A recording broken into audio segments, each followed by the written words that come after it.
He admitted that he had actually been the person who had built the explosives and had set them off. But he claimed that he didn't want to actually kill anybody. Ultimately, Vayner Gold didn't receive the harshest possible sentence. He was given 14 years in prison, but it's still a considerable amount in jail in Germany.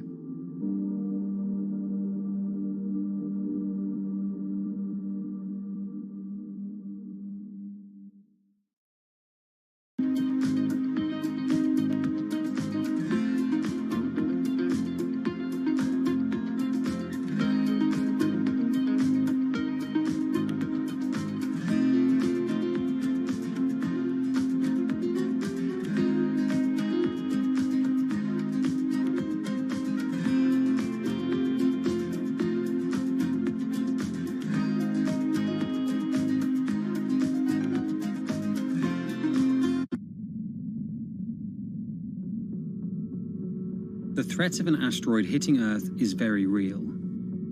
If it's big enough, it's also very final. These are very, very infrequent events. The probability is not zero, though. A blinding flash of light streaking across the sky. About 100 tons of space rock falls on Earth every day. Most of it is so small it burns up in our atmosphere or lands unnoticed away from major populations. No human in the past 1,000 years is known to have been killed by a meteorite, and according to NASA, no large object is likely to strike the Earth any time in the next several hundred years. However, one thing is certain: we haven't found them all. There are thousands out there, and we don't know where they are.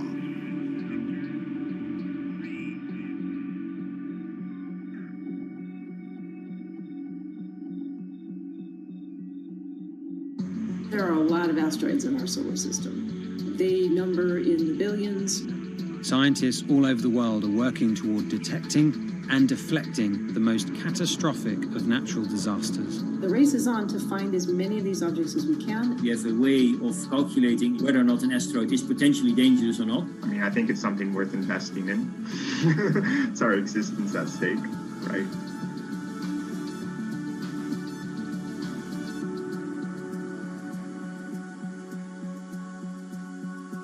Amy, let's get this one out of the way. It's probably the question you get asked the most, but how scared should we be? Asteroids and comets are a natural hazard that's out there like a lot of other natural hazards. These are very, very infrequent events, these collision events, where an object actually impacts the Earth. The most important thing that we need to know about asteroids is when the next impact is going to happen and how bad it will be. What we know is that an object that's about, say, a kilometer across is capable of causing very, very wide devastation across the planet, really, truly global devastation. The object that wiped out the dinosaurs was somewhere in the neighborhood of 5 to 10 kilometers across, so even bigger than that.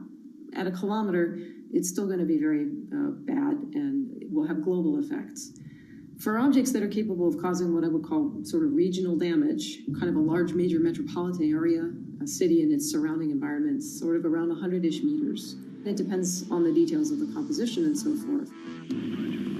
By the 1980s, NASA was cataloguing near-Earth objects.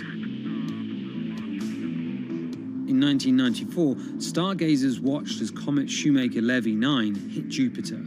The resulting zone of chaos was estimated to be as large as the Earth, and the event became a turning point in the search for asteroids and comets in our solar system. In 1998, Congress tasked NASA with finding 90% of asteroids and comets 1 kilometer wide or larger. Soon after, Hollywood blockbusters Armageddon and Deep Impact brought attention and fear to the masses. The great news is that the vast majority, more than 90% of all the really large 1 kilometer near-Earth objects have been found. The challenge now is working down to these smaller sizes that are still quite capable of causing a lot of damage, but they're just harder to spot because they're fainter, they're smaller. Can you give us a sense of how many are out there in our solar system? We know that there are a lot of asteroids in our solar system. They number in the billions. Most of them, however, are between Mars and Jupiter in what we call the main asteroid belt. This is a region of space where most of the asteroids in the inner part of our solar system live, and they stay there for many billions of years. There is another population, though, that kind of leaks inward and gets into the region somewhat close to the Earth, and we call these near-Earth objects. We think that there are millions and millions of near-Earth objects that are out there in the total population. As of today, we know of sort of around 25,000, something like that. When we first spot an object, we really know very little about it. We just see something moving across the sky. So all you get is just sort of a handful of snapshots, just enough to be able to tell that this isn't an asteroid that we've already seen before. And then once we can calculate the distance to it, we can now start to make predictions about its true size. Is it large or is it small? So we have a lot of information that we have to get pretty quickly to really understand what's going on. Finding asteroids is just one piece of the puzzle. Planetary scientists are extremely skilled in determining the orbits and speeds of asteroids based on relatively small amounts of data. NASA runs simulations of the trajectories asteroids could take, which is useful but time-consuming. A team of scientists in the Netherlands have found a way that could buy us more time. Our method is very quick. So you can very quickly get an assessment of whether or not the object is dangerous or not. If you look at the classical way of determining the danger of an asteroid, it may take days of computing time on very big machines to determine this hazardousness. The current problem is that there's just too many asteroids out there to spend a huge amount of computational power on all of them. So the neural network allows us to focus on what really could go and pose a hazard to Earth. A neural network is a computing system that mimics the way the human brain operates to find underlying relationships in a set of data. By training the network in this way, you train it in recognizing those objects that are most likely to hit the planet. And once it's trained, you can apply this network to all the unknown asteroids. And then you can make a selection and saying, hey, these are the ones which appear to be having orbits similar to the ones which we know are hitting the planet. That doesn't mean that they do, but it only means that they look very similar to the ones we know they do. What else did you find? Should we be particularly concerned about anything?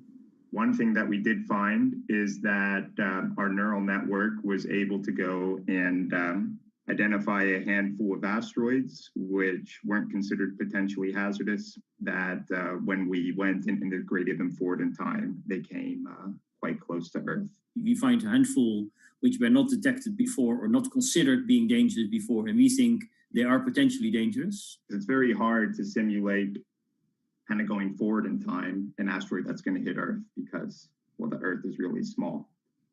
And space is really big, and then you have to have very exact parameters to shoot an asteroid that goes and hits exactly Earth. And then Simon had the ingenious idea of not even trying to do that and just launching the asteroids from Earth's surface and integrating backwards in time. It's very hard to make it hit. So you need a lot of calculations which all end up in nothing. And the idea was then well, let's not do that. This is basically what NASA is doing. NASA is taking an asteroid, making multiple copies of them, shooting them all forwards in time, calculating their orbits, and then see what fraction sort of gets close to Earth. Not even hitting Earth, but getting close to Earth. And that they call it a potential impactor. So you calculate the solar system forwards in time for, let's say, 1,000 years. And then you launch asteroids from the surface as if you go forwards in time, would fall on the surface. You calculate them backwards to today, and then you get your orbital parameters of today's asteroids, which you know will land on the planet. And those you can use as known impactors and compare with all the other asteroids in the solar system. Can simulations and AI, can those things fill in the gaps where perhaps telescopes and other imaging tools can't? Absolutely. Since the observations get more complex, the physics gets more complex. And if the physics gets more complex, the mathematics becomes more complex. And at some point, you can't solve your problems analytically anymore. And then this is where the computer comes in. Now we have this trained neural network. We have a way of calculating in a fraction of a second whether or not an asteroid is potentially dangerous or not, and therefore deserves more attention or more time to spend on for really finding out if it is dangerous. When it comes to hunting asteroids, time is critical. What we can do about a potentially hazardous object depends a great deal on what we know about it and how much time we have before the encounter. We'd really like to find them when they're decades away, because the more time you have, the more options you have, and the less energy it takes to move an object aside. It also means we might not have to resort to launching a nuclear warhead at an asteroid. Until recently, pretty much our only choice. That's an option of last resort, in my opinion, yes.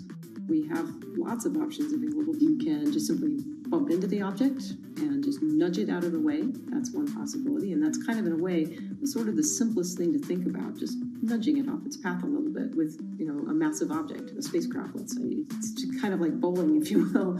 If you have a long time or a long stretch of runway in the lane, just a very small twist on the bowling ball will make a big change in where it ultimately ends up. Another option would be something where you take a very big, massive spacecraft and you park it next to the object and you use the force of gravity as a towing rig. That takes longer, though, and you need to be able to send a pretty massive spacecraft, and it obviously depends a lot on how big the asteroid is. Other options start to get more and more complicated, and they range from painting one side of the object a white color and painting the other side dark, and then letting the pressure of light sort of perturb its orbit. In a departure from the lab and computer simulations, NASA has real plans to rehearse kinetic impact deflection. In 2021, the agency will launch DART, the Double Asteroid Redirection Test mission, which will intercept a 160-meter asteroid in 2022. Better to practice now before we have to deal with an actual threat. In the meantime, discovering asteroids is our best bet. Thousands of scientists and amateur astronomers around the world make up an informal network that survey the heavens. But that may not be enough. NASA wants more resources to map our solar system and better technology. We need to ramp up our network of sensors, and also we need to just continue to strengthen our network of international observers so that we can get follow-up, because we find these objects when they're distributed all over the night sky. Once we get more observations, we get better data, we can make better predictions. If you look at the big impactors we have had in the last, let's say, 20 years, or maybe 30 years, or 50 years, most of them we haven't seen coming. So the real danger, I think, comes from the objects we don't know about, and not from the objects we do know about. This particular natural disaster, like a lot of natural disasters and like climate change, is a problem of the global commons. So the thing that we risk collectively is that it sort of then becomes nobody's problem, and nobody takes ownership over it. The asteroids are all over the sky. They just truly cross boundaries and borders with a second's notice. I kind of imagine in the future, maybe lots of small satellites around the Earth that are always going and looking outward. I mean, I think it's something worth investing in. It's our existence at stake, right?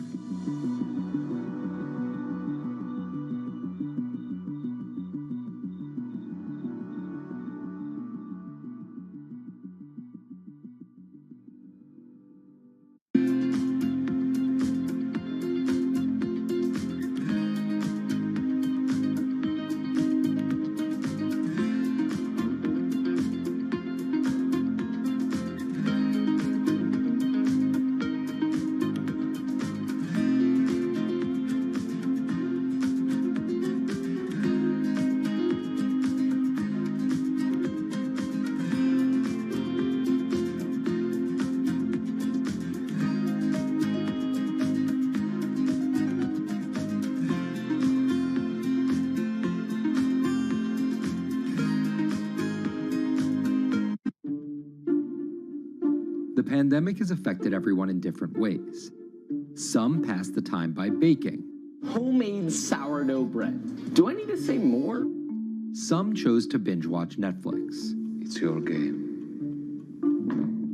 Or maybe you started a garden oasis in your backyard. Next, I'm going to put my lettuces in.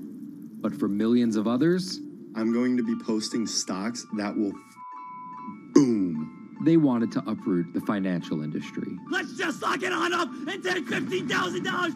Here's a stock that can change your life. I see a stock going up and I buy it, and I just watch it until it stops going up, and then I sell it. I have gained over $3 million.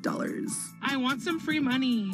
I don't think you can overstate the online communities or social media's influence on financial markets. A large group of inexperienced investors who discuss their plans on social media platform Reddit have shaken up the stock market in a big way. The stock that everybody's talking about right now is GameStop. Video game retailer GameStop is set to continue their head-spinning ascent today. The revolutionaries on Reddit are spanking Wall Street's ass. The more these stocks go up, the more the big guys are getting creamed and losing billions of dollars. This isn't a wealthy person's game anymore. Anyone can play it. I took up a little bit of a new hobby, and I am interested in day trading. As an investor nowadays, you don't have to look a specific way. You don't have to wear specific clothes. You don't have to be doing it from a trading floor on Wall Street in like a high-rise building in downtown Manhattan. The narrative of what's driving the markets is no longer being held in secret offices in New York and Boston of privileged people talking to other privileged people. It's right out in the open. It's on Twitter, it's on Reddit. From brokerage apps to Discord channels and subreddits to TikTok finfluencers,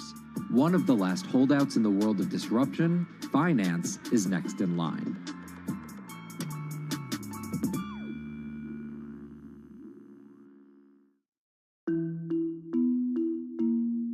Investing should be as ubiquitous as shopping online. That's Vlad Tenev, the CEO of Robinhood, the online brokerage app, talking about how he wants his app to disrupt the world of stock trading like Amazon disrupted the world of home shopping. And I think that speaks to exactly the mission that a platform like Robinhood has, which is to democratize investing. Robinhood was started in 2013 by Vlad Tenev and Baiju Bhatt in, where else, Silicon Valley, as an alternative to the big brokerages, but with one big difference. As they were building the social network around finances for people, they realized that there was a gap in the market and that free trading could become something that they could bring to the markets, they could disrupt the industry. While no-fee trading is industry standard today, it was unheard of when it was first introduced. The online brokerage industry was really innovative when they came on the scene 10, 15 years ago, but they kind of stopped innovating where you haven't seen those commissions come down beyond $5 or $6 or $7. Robinhood think that by offering zero commission that they're going to push people onto this platform. And on top of no-fee trading, the customers Robinhood was courting have been long overlooked in the world of finance. So the typical customer of a Charles Schwab, for example, is putting a lot more money in that brokerage account than the typical customer at Robinhood. Even today, with all of its popularity, the median account size is about $240. There's Fidelities and the Schwabs and the E-Trades of the world. They look down their nose at those kind of accounts. I don't want a $1,000 account. They're just a headache. I want a $100,000 account. And this is key here, right? Because the thing about Robinhood that's different than every other single brokerage platform is how easy it is to use. The design of the Robinhood app really has in mind a user who might be coming at this absolutely cold. The fonts are very well sized, the shapes, the colors, all of that is something that the founders of Robinhood paid really close attention to. And by creating an interface that catered to a newer investor, they were able to gather a pretty healthy group of customers. And by 2019, they had about 10 million customers.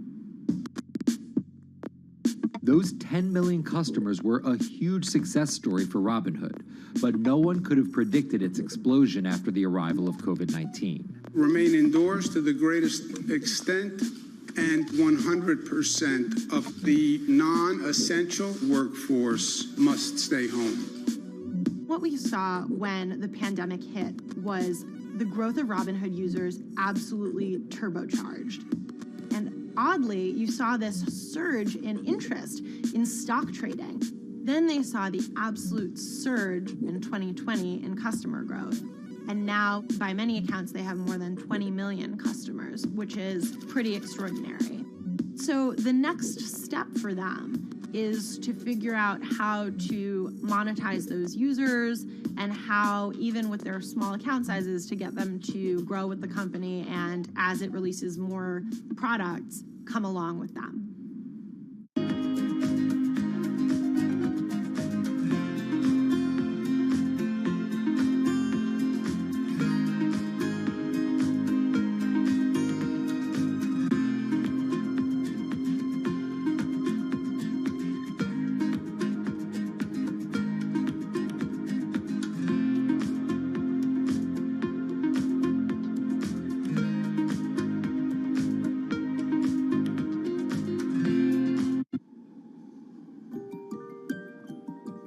Robinhood would become one of the COVID economy's breakout successes. Robinhood traders, as they're called, became the shorthand explanation for the frenzy of often speculative retail investing after the pandemic lockdowns. Kids wake up in the morning, they go on Robinhood. They're, in the shower, they check Robinhood. Kids are learning how the stock market works at 18 while they're at school, checking their phones and between classes. In ways their parents could have never even dreamt of. That is sort of key when we talk about the divide between older and younger generations, is that the younger generation is exposed to so much more information and tools at their disposal to do what they want in the market. The older generations, you never had the technology or the cost structure that you could play the markets like you can today. So you were stuck with giving your money to a professional investor and paying them a fee to do it. When I speak to young kids, they tell me, I'm making mistakes, I'm losing money. I'm not a perfect investor, but I'm 18, and by the time I'm 30, which will be, 10 years from now, I'm gonna have interacted with the markets for a decade. And so it's a learning experience more so than anything else. And you can look at it and you can say, wow, that's risk-taking, that's dumb, but if you could possibly shave 10, 20 years off your working life versus adding 5 years, I don't think you can fault people for that. But Robinhood is only part of the puzzle. Sure, you can trade on it, but without research, information, and data, you're just blindly throwing darts at different stocks and hoping to strike it rich. Wall Street forever has always run on what we now call narratives or memes. People telling rumors to each other have been around for 100 years. On Wall Street, information is its own currency. Historically, either you had it or you didn't, and the people who had it had a huge advantage. In the past, those narratives and memes didn't have a network effect. It would be one person telling another person over the phone. In fact, when I broke into this business in the 80s, a lot of people used to complain that they weren't on the call list to get those ideas. Social media changed all of that. Fast forward to 2021, that's being done on the internet now. And that's being done on Discord and Twitter and StockTwits and Reddit. And the impact is very similar, but orders and orders of magnitude larger. As social media has played a bigger part in our lives, it's also played a bigger and kind of more important role in how people find investing ideas online and on these platforms. How do those ideas spread? On TikTok. Yes, that TikTok. Soon may the weatherman come to bring us sugar and tea and rum. People aren't just going to it for sea shanty videos. The personal finance hashtag on TikTok has garnered 3.5 billion views from its 1 billion monthly active users. By comparison, videos found under the cooking and health tips hashtag have 2.6 and 2.1 billion views respectively. The trajectory of Robinhood and TikTok were literally on par. What happened in the stock market this week? So the word of the week is expectations. Absolutely essential that you guys understand the risks of shorting. And Kayla Kilbride and Kyla Scanlon are two of those financial influencer TikTokers, also known as finfluencers. I think people still care about fashion, they care about culture, but it's also like there's this big behemoth thing called the stock market that we really don't know a whole lot about, and it's gatekept behind the industry. And so people want to unpack that. And so my audience is, a lot of them are younger investors who are looking to hone their skills. Tech and write up. Kyla and Kayla are two of the more, let's say, professional TikTok influencers. The Tesla ARK Bitcoin Biotech Risk Cluster. I've been trading since high school, and it was a really interesting way for me to fill out my decision-making frameworks and to think about thinking. And I think that the more that we can have people thinking about finance, the better that we're going to progress as a society. I think it's a huge gap in our educational system. If you're going to buy an option for a stock you think is going to go up, it's a call. So think of it like this. I made the options video where I was like, options are just like shopping. Rumor has it that this pallet's about to go up in price. So if I come in tomorrow, can I still buy it at said price? And a ton of women just like attacked that video and were like, you explain things so much better than my boyfriend or my professor, or like I could sit and listen to you all day. And I was like, this is what I was looking for. But TikTok's algorithm does not reward calm and measured videos about responsible investing. It rewards this. Watch this video for 30 seconds and you'll be rich for the rest of your life. I try not to say the A word, the ALGO word, because TikTok listens to us. The algorithm does impact how you feel. You know, you do notice which videos do better versus which videos do worse. How do you catch someone's attention in less than 60 seconds? And how do you make it something that they're like, I need this in my life? Nearly impossible to do that in 60 seconds. But the people who perfect it are the people that you're going to watch and going to stick around. And where people are sticking around? Reddit. And its nearly countless subreddits about finance. And by far the biggest one of those is Wall Street Bets. There's a lot of social media platforms out there, but Reddit is like the social media platform for finance. Places like Wall Street Bets is where it all goes down. Started in January 2012, it wasn't long before Wall Street Bets adopted a 4chan-like etiquette, leading to their tagline, like 4chan found a Bloomberg terminal. We had all these unexplained stock moves, and we would be grasping for why stock XYZ jumped 20% in a day. And you would look at Wall Street Bets, and you would see people there talking about buying options in that stock, and it sort of, squared the circle, so to speak, and started making sense. And it was at that point that it was like, wow, we have to start paying attention to this. Some people on the platform really spend tons of time, and others are just looking for entertainment and to have a little bit of fun, effectively gambling or looking for an outlet, trying to make a little bit of money. Then on top of all of that, there were stimulus checks. Now, clearly, this money is going to people who need to use that to eat, to live, but there's a lot of people who use this money to invest in the stock market. And it's not just stock tips. People quote-unquote YOLO their entire life savings or stimulus checks on a single stock. They post what is called gain and loss porn, screen-grabbing staggering hits and misses on stocks for the entire community to see. I'm about to lose everything. And while some of the people on Wall Street Bets are novice investors, the community contains multitudes. In one respect, what it did show us among these network groups is they are very sophisticated. They're not a bunch of ignorant people talking to other ignorant people.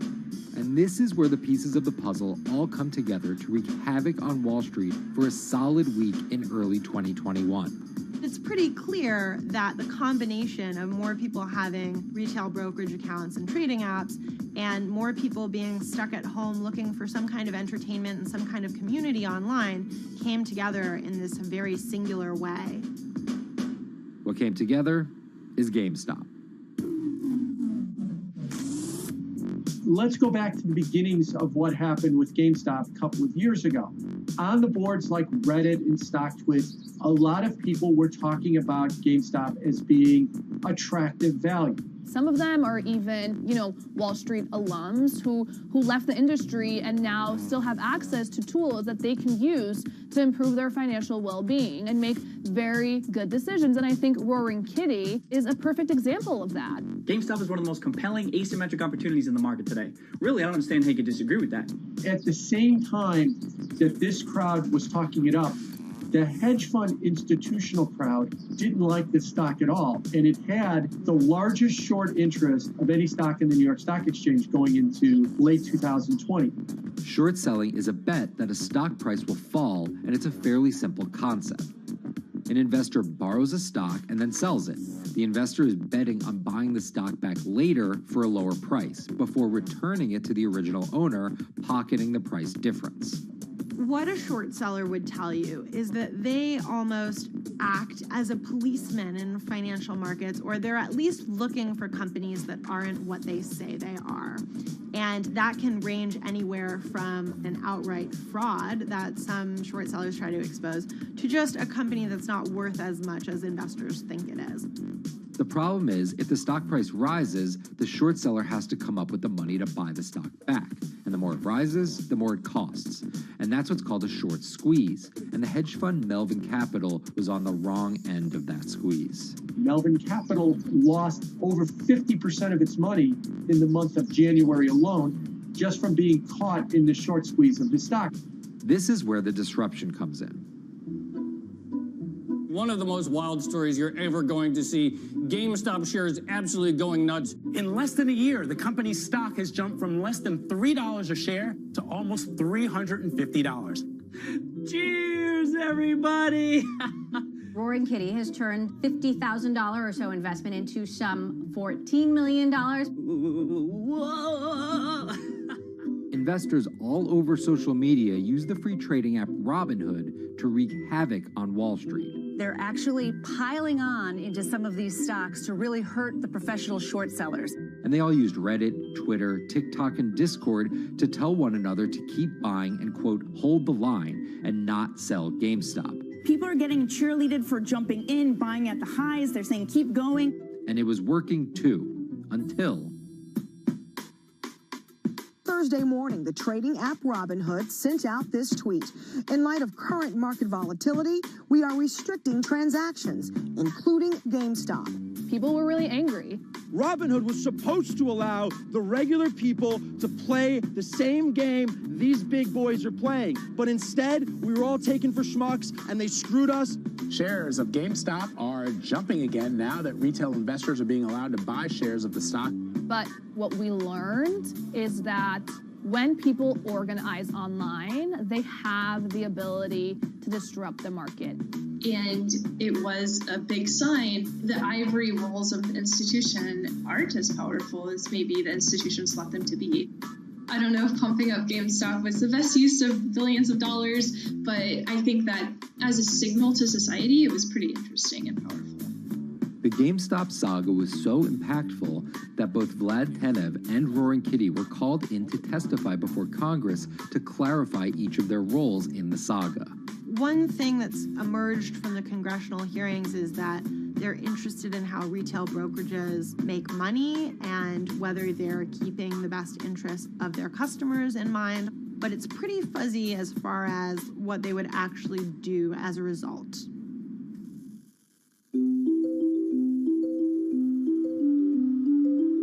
While the frenzy around GameStop eventually subsided, it didn't take long for retail investors to find other areas to invest their money. Take a look at Bitcoin going bananas over the weekend. Bitcoin forms a brand new all-time high. It was after GameStop started to drop that we saw Bitcoin really go up to over 60,000. How much further does this rally have to run? It's compelling to say that money shifted from one venue to the other. While correlation doesn't equal causation, there's a chart out there showing an inverse correlation on meme stocks going down and cryptocurrencies going up. There's definitely an aspect where people are making money on stocks and then moving, they're agnostic, they're not hedge funds. They can invest wherever the hell they want. It's a classic sort of momentum trade. They're going to wherever the winners are and they're willing to jump on and, ride it. So whether it's meme stocks like GameStop, meme coins like Dogecoin, or entirely new ways to invest in art like NFTs, the new kind of retail investor is making its presence known. Over the next 10, maybe 15 years, you're going to continue to see, whether by choice or by force, that baton go from older generations to younger generations. I don't think any single app is going to be the thing that disrupts. I think people are the disruptors. How people get ideas about what to invest in has become increasingly entwined with social media. And as social media companies govern more and more of our lives, The fact that now they're tied in more intimately to people's wallets is something that we might want to understand better. Usually what disruption, I think, means is technology comes in, whether it's blogs to the newspapers or online retailing to brick and mortar. They come in and they're in the same business, but they just do it in such a gigantic cost savings that it causes everybody to switch. Well, that's the risk that happens here, is that it's so much cheaper to just manage your own money. We're not there yet, but costs and conveniences are moving in that direction. So I'd say, Wall Street, you haven't been disrupted yet, but you could be in the coming years, and that the final chapter on this story hasn't been written.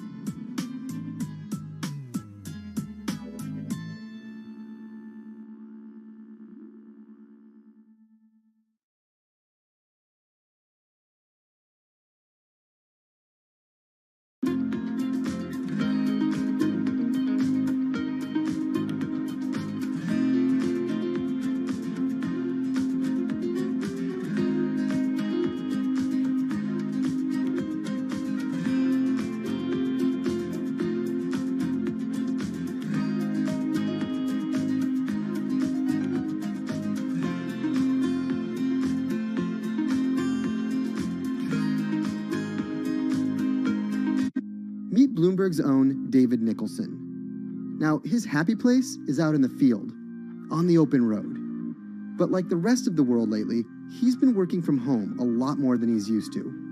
COVID-19 has prompted a massive urban exodus as professionals of every ilk yearn for more space to live and work. As a result, rural areas have exploded, and they're poised to experience a resurgence as more and more families pack up and leave the big city to try out life in the burbs. But there's one problem with that. Not all internet speeds are created equal. Anyone who might need to upload or download large files for a living may not want to pack up and move to that cabin in the woods just yet. Now, David's house isn't a cabin, but it is in the woods, and inexplicably, his internet is workable. My internet is okay. I pay a lot for it. It's around $140 a month. The download speed's great, and the upload speed is terrible, which is really bad for my work because I have to upload these massive files. But I'm definitely one of the more lucky ones in this community. Just a few miles down the road, my buddy has awful internet. It's usually under 2 down and under 0.2 up, so it's often unusable. Some days it's around 1, and other times it'll drop down to about 0.2, 0.3. I just want to be able to have internet at my house without having to go outside the normal ways of acquiring internet. It's really frustrating. We're literally miles, a few miles away from downtown, and it just cuts off. This is a problem, and the solutions are not there yet, because getting high-speed internet in rural areas en masse is something our providers may simply not be ready for.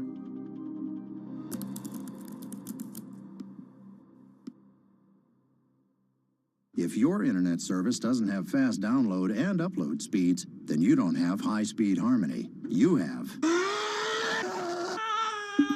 Americans on average pay about $70 a month for internet at home. But in rural areas, it could cost a lot more for a lot less service. So the pricing for a fixed wireless provider here can be something between $80 and $150 for about 25 megabits per second. However, gigabit service, which is 1,000 megabits per second and symmetrical, is running at about $119 a month or $130 a month. That's John Paul. He co-owns Spiral Fiber, an internet service provider here in Nevada County, California. And for the past 10 years, he's been trying to bring an affordable fiber optic network to town. It all started when he applied to be part of the pilot program for Google's fiber service. Across the country, civic boosters have been going to extremes, chanting, singing, Google in the morning, and marching, trying to get the search engine giant to look at their town. The internet these days is crucial to be in the world, to be a part of the world, and to be connected to your community. Google ultimately went with Kansas City, Missouri, which left Paul on a mission to get funding to lay out fiber optic networks for gigabit service. Over the next several years, He would attend conferences and pitch venture capitalists and apply for grants to make his vision come to life. One of the biggest roadblocks to building infrastructure for the internet here in the United States are the existing large providers. They have their land staked out. They would prefer that nobody come in and compete against them. In 2013, we applied for a grant. We went down and met with the commissioners at the California Public Utilities Commission. It was an arduous process to get funded, but we finally did against all odds. We got a $16 million grant, and then we went out to seek venture capital.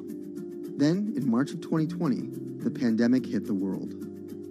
Everybody got locked down, and everybody came home, and everybody started using the internet. And I remember seeing on one of the local fixed wireless providers' websites, they've said, hey, we know you're all staying home, but please don't use too much video, and please don't use too much bandwidth. And I thought, that doesn't work. The U.S. connectivity gap is far greater compared to countries that are considered its peers economically. Some developing nations actually have better internet than rural America, like in Kenya, which has a state-of-the-art fiber optic network fed in from their coastline.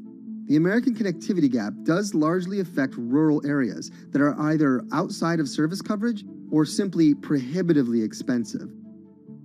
This is Rebecca. She and her family moved to Nevada County just a couple miles down the road from David. They took for granted that high-speed internet would just exist in the area, and it's not something they even bothered to check on before buying their house. Turns out, all they got was dial-up. We wanted to move where we had a little more space, room for the kids to run around, just be out in the mountains a little bit more. Having come from a bigger city area where Wi-Fi is pretty readily available, we hadn't really considered that in our purchasing of the house, whether that would be an option or not. When school started, and now that we are remote learning with our children and we're doing everything from home, we didn't have the option to do that at our house. So every day when school would start, we'd have to pack the kids up and we'd go to my in-laws' home. They have a little cabin up in this area that does have Wi-Fi already. Rebecca's situation is the norm in rural America. According to data from the Federal Communications Commission, just 4% of urban Americans lack access to broadband internet. That's compared to almost 40% of people who live in rural areas. While that was the case, there were also racial and socioeconomic divides in terms of who had that access. In addition to that geographic difference, low-income African American students, Latino students, and first-generation college students were more likely than others to have only one device at home that's shared among multiple siblings and or lack access to that actual connection. For most American towns, there's also a lack of competition, forcing internet prices up. And large providers like AT&T and Comcast aren't incentivized to expand service to these rural communities. This is how Xfinity makes life simple, easy, awesome. So in our area, we have a small imprint of Comcast, but they're not going to go out to the more rural areas. It's just not cost effective for them to do it as a large company. In order to lay fiber cable, you're actually physically digging trenches into the ground. And for internet service providers, they're primarily focused on maximizing their profits. And so the fewer customers you have, in any square mile and the more fiber you have to lay, that's just kind of harder to pencil out from a purely economic standpoint.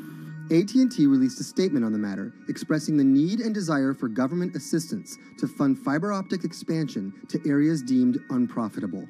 Comcast released a similar statement encouraging more public-private collaboration on this effort. Federal agencies do offer grants to help communities build broadband networks, but many have argued that there's not enough flexibility on how to use these funds. The COVID-19 relief package passed by Congress in March and signed by President Donald Trump awarded $43.3 million to 51 projects on the East Coast alone. But it also stipulated that these projects needed to be up and running by December 30th. For contractors who plan projects months and years in advance, it's a scramble to rearrange their schedules to meet that deadline. So what we've been asking the federal government to consider is at least have, as long as the projects are getting started, knowing the projects are being put into place to expand both remote learning, working from home, and opportunities like that that are truly driven from COVID. We're moving as fast as we can regardless, but hopefully they'll give us some more time. Talking to John Paul, it's clear that he believes broadband is something that can transform a community and should be considered a public good. One of the first communities to come on in the United States with full-on gigabit service was Chattanooga, Tennessee. Now, they're a bigger city, but they're a city that was economically in a downturn. In the last 15 years, the city of Chattanooga has turned around in an amazing way. It's a nexus for young people to move to. It's a place where technology happens. It's not just about logging on to Zoom, to connect with your colleagues who might be in New York City. It's also your ability as a small business, operating in the town of Nevada City or wherever it may be to, quickly upload your payroll documents or something onto the cloud, or to quickly, swipe a customer's credit card. There's just some really basic business functions and mechanics that I think people in big cities really take for granted, and that are just going to be a much bigger challenge for small business owners in rural areas.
Historically, the marginalized people, you call them as untouchables or Dalits, they have been kept away from the center of the knowledge. Once you are born into a caste, it is very difficult for you to grow beyond that. You are stuck in that identity.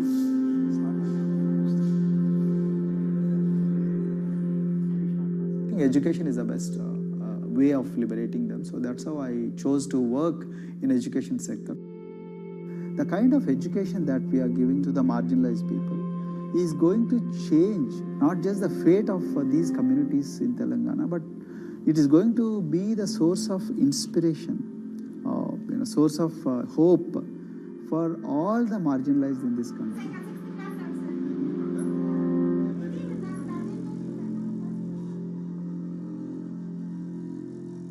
Greatest flight in India is the system of caste.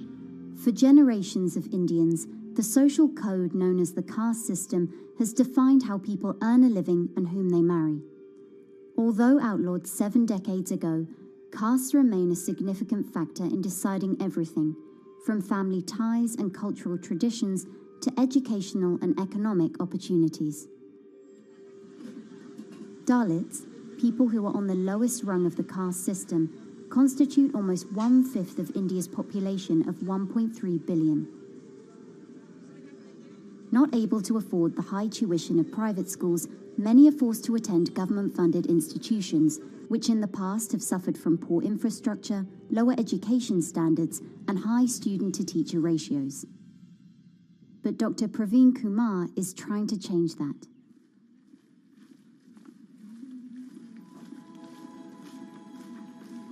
I am currently working as head of Telangana Social Welfare Residential Schools. So totally above 400 schools I manage. These are all residential schools for the students who are historically marginalized but talented and then poor. My friend also Of them, 60% are girls and then 40% are boys, because girls are more marginalized among the marginalized. Their voices are always suppressed. My approach to improve the conditions in the schools has been put your eyes and ears on the ground always. Talk to the parents, talk to the teachers, talk to the students, stay in the schools and then understand their problems, their challenges, both in classrooms and then the corridors and the dorms, then go to the dining halls and see what kind of food they are eating, and then go to their homes and then what kind of food they are getting, and what kind of challenges the parents have. Very good. 9th class. One of the important changes that I brought in after I took over was to complete the transformation of mother tongue to English medium, because English medium, as I said, English is the language of emancipation, and language that connects you to the whole body of knowledge in the world. So we had to train a lot of teachers. Refer to the dictionary also, okay, and find out the new meanings. As well as described about. Hey, Richita, how are you? Hi, Sindhu. Fine, thank you. And how about you? I'm fine too. It's been a long time. Identity is extremely important. There is a scientific evidence to prove that your sense of identity is extremely crucial to your growth as a successful human being in your life. If you accept an identity which is very humiliating, which reminds you of very painful past, I think that identity will not help you to grow. I'm not saying that you should forget your past. I'm not saying that, but that should not be the bubble in which you must live always.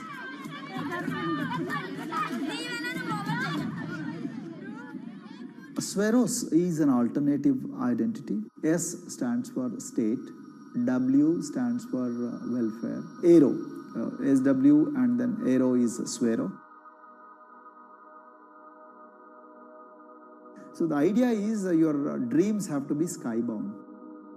So that is what we are trying to achieve by changing the identities. Like, you say, I'm a Swero and I aim to be a doctor. I am a Swero, I aim to be a top-notch engineer. I am a Swero, I aim to be a top bureaucrat of this country. I'm a Swero, I want to be a very good actor or a musician in this world. So these are the positive images that are associated with the identity.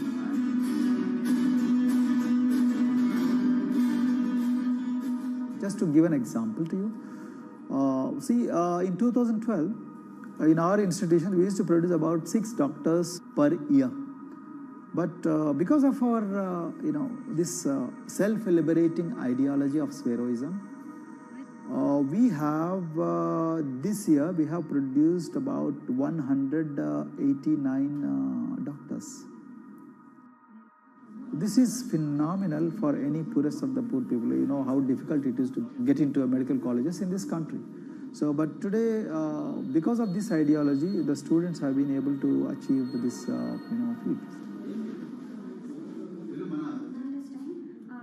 Pujita has been a farm laborer, and her parents themselves are agricultural laborers. And then this girl used to sell vegetables, but thanks to the residential education institutions, she came to the Gauli Doddi campus, and then she toiled very hard for 1 year, despite many problems.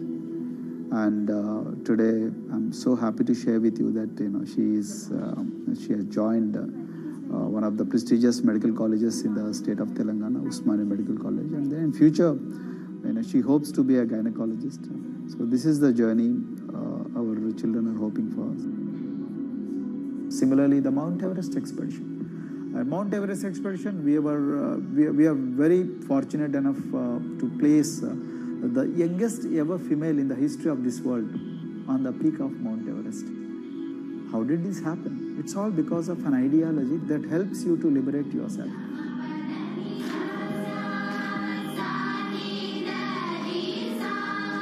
We brought a lot of extracurricular activities, and most of them got institutionalized now. So, for example, music. Similarly, the games. We have so many coaching academy. We have boxing academy, we have wrestling academy, we have handball academy. So we have, kabaddi, the traditional Indian sport. We have golf. We have introduced the golf also. Like golf is generally played by so-called rich people, but today even poorest of the poor people also are being trained in golf in our schools. Wow. So our intention has been to give all 360 degrees, type of opportunities to the students, so that whoever is interested in whatever activity, they can go and then do it. Break the barriers, break the fence, at least mentally, because poor people have been programmed to be victims, programmed to be subjugated, programmed to be on the margins, always, programmed to feel inferior. We wanted to change all that. There are certain games which are exclusive to rich people. There are certain languages which are exclusive to middle class and upper middle class in this country. To put it in one word, the sole aim of introducing all these co-curricular activities is to break the stereotypes which are recklessly imposed on these people. Their stereotypes Dr. Kumar knows all too well. Born a Dalit, his grandparents were labourers and access to the village well was restricted.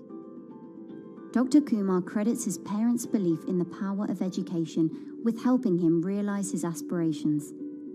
He went on to join the Indian Police Service, attended Harvard University, and then began pursuing educational reforms back home. I attribute whatever I am today, it's to my mother primarily. They educated me in the village, although there were no good schools. So then I stayed in social welfare hostels, the hostels which are managed by government for the poorest of the poor kids. I passed with reasonably good grades. Then I went to university and then I faced worst form of discrimination in the universities. Like there were, in those days I'm talking about, so the bathrooms and the toilets were exclusively meant for scheduled castes and scheduled tribes. We used to fight discrimination on one hand and then again, try to excel in academics, day in and day out. So that's how I came to education, because I deeply believe that education is the only important weapon that can really, place the poorest of the poor people from a very victimhood orbit to a prosperous orbit. I think in future, this is going to be a game changer for the marginalized in this country.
If you look at a thermal image of a city and then compare that to a map of vegetation, you'll find that where there's greenery, the temperature is lower.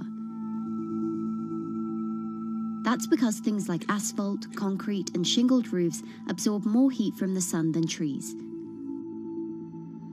This is the urban heat island effect, and it accounts for higher temperatures in cities, often by several degrees compared with their surroundings.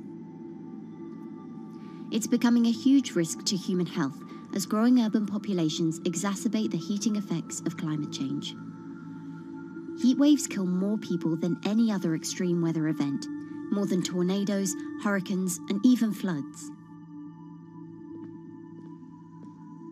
That's why urban heat island mitigation strategies are being studied in Singapore by a group of researchers. The government-backed project called Cooling Singapore is now in the process of combining everything they've learned to create a digital tool that can help cities all over the world, starting with Singapore.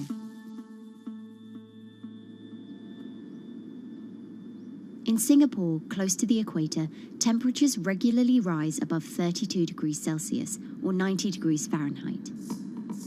And the city structures only make it worse. And that is also the case for Singapore, which is basically a concrete jungle, more urbanized, more developed city.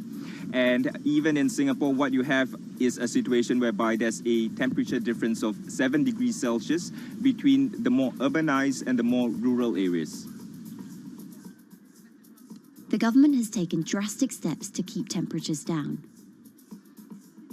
This is Gardens by the Bay, an award-winning park.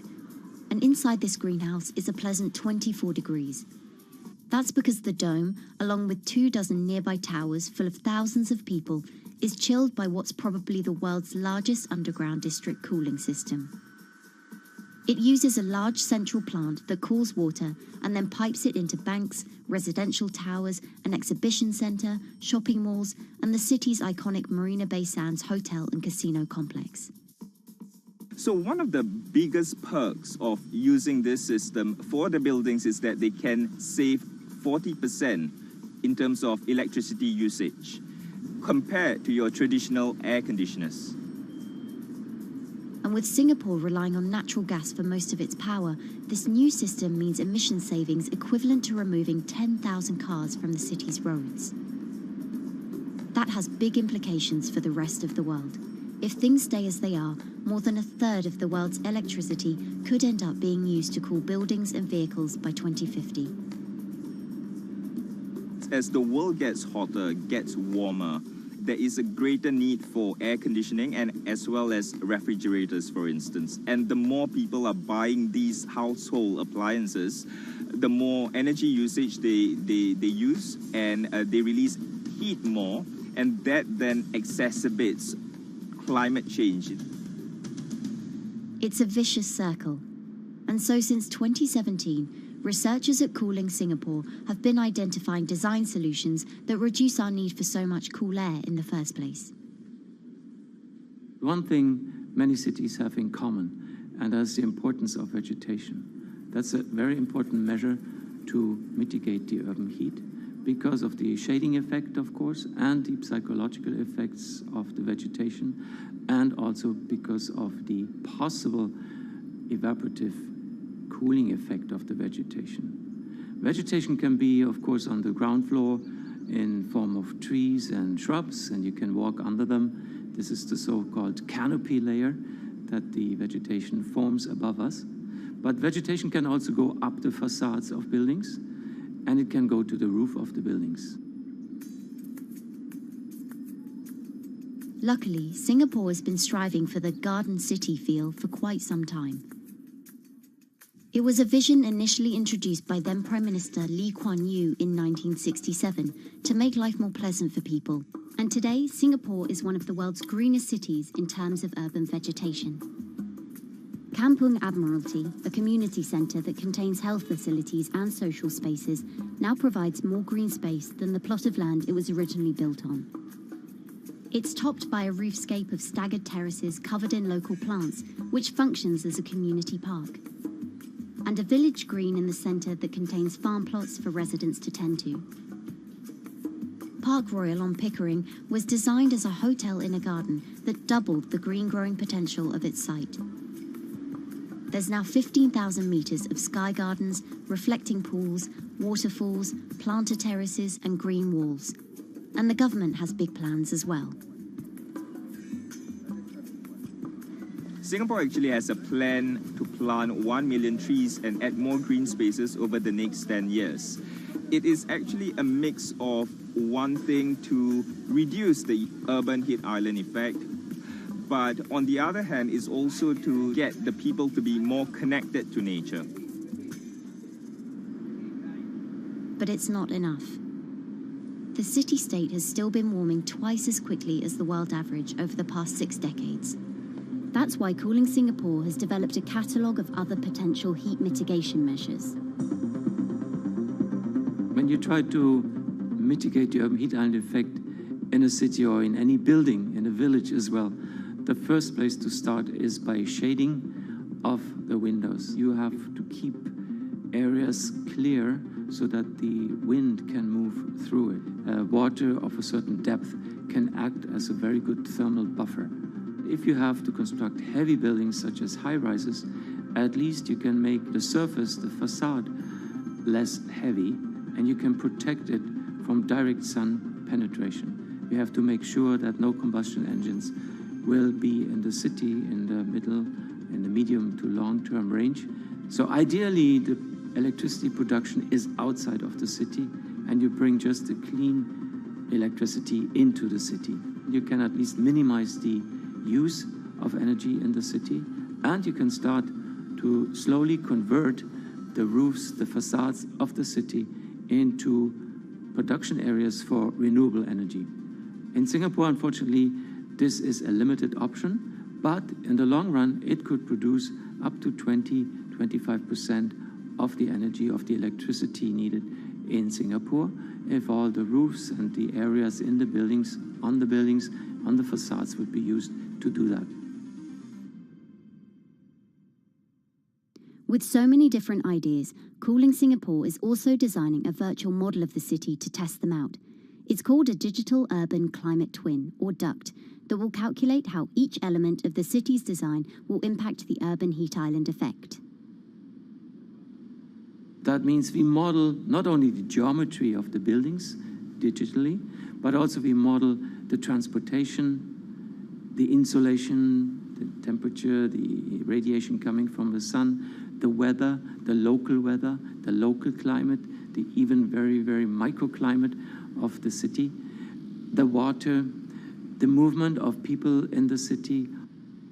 We can invent scenarios, we can design scenarios, test them before we actually build them, and if they test very well and we are sure that they will function, then we can start to build them and put them into reality.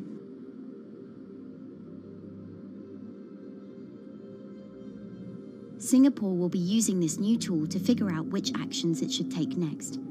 And the model can be applied to any city, whether it needs to keep heat out or keep heat in, which will ultimately save energy, slow climate change, and improve our quality of life. So this is something that Singapore will be able to export, maybe even together with its city development systems that it already has.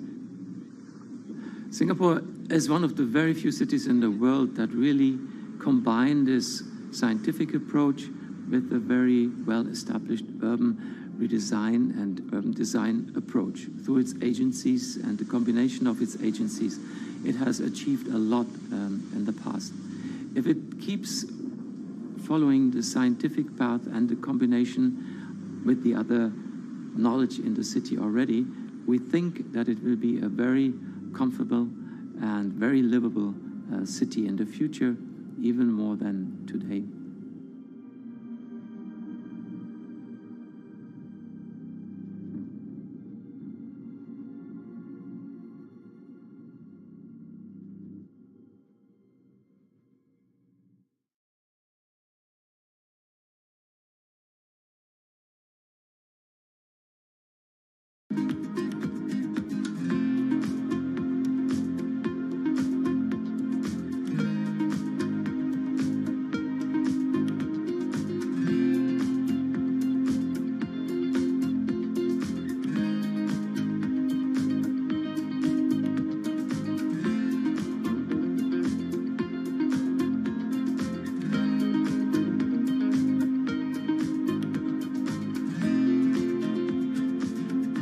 Times are tough. Jobs are scarce. It's risky to be outside and around others. Seems like there's very few ways to make extra money during a pandemic. So I guess I'll just hunker down and binge social media until this all blows over. Wait, don't these people make money? How do these people make money?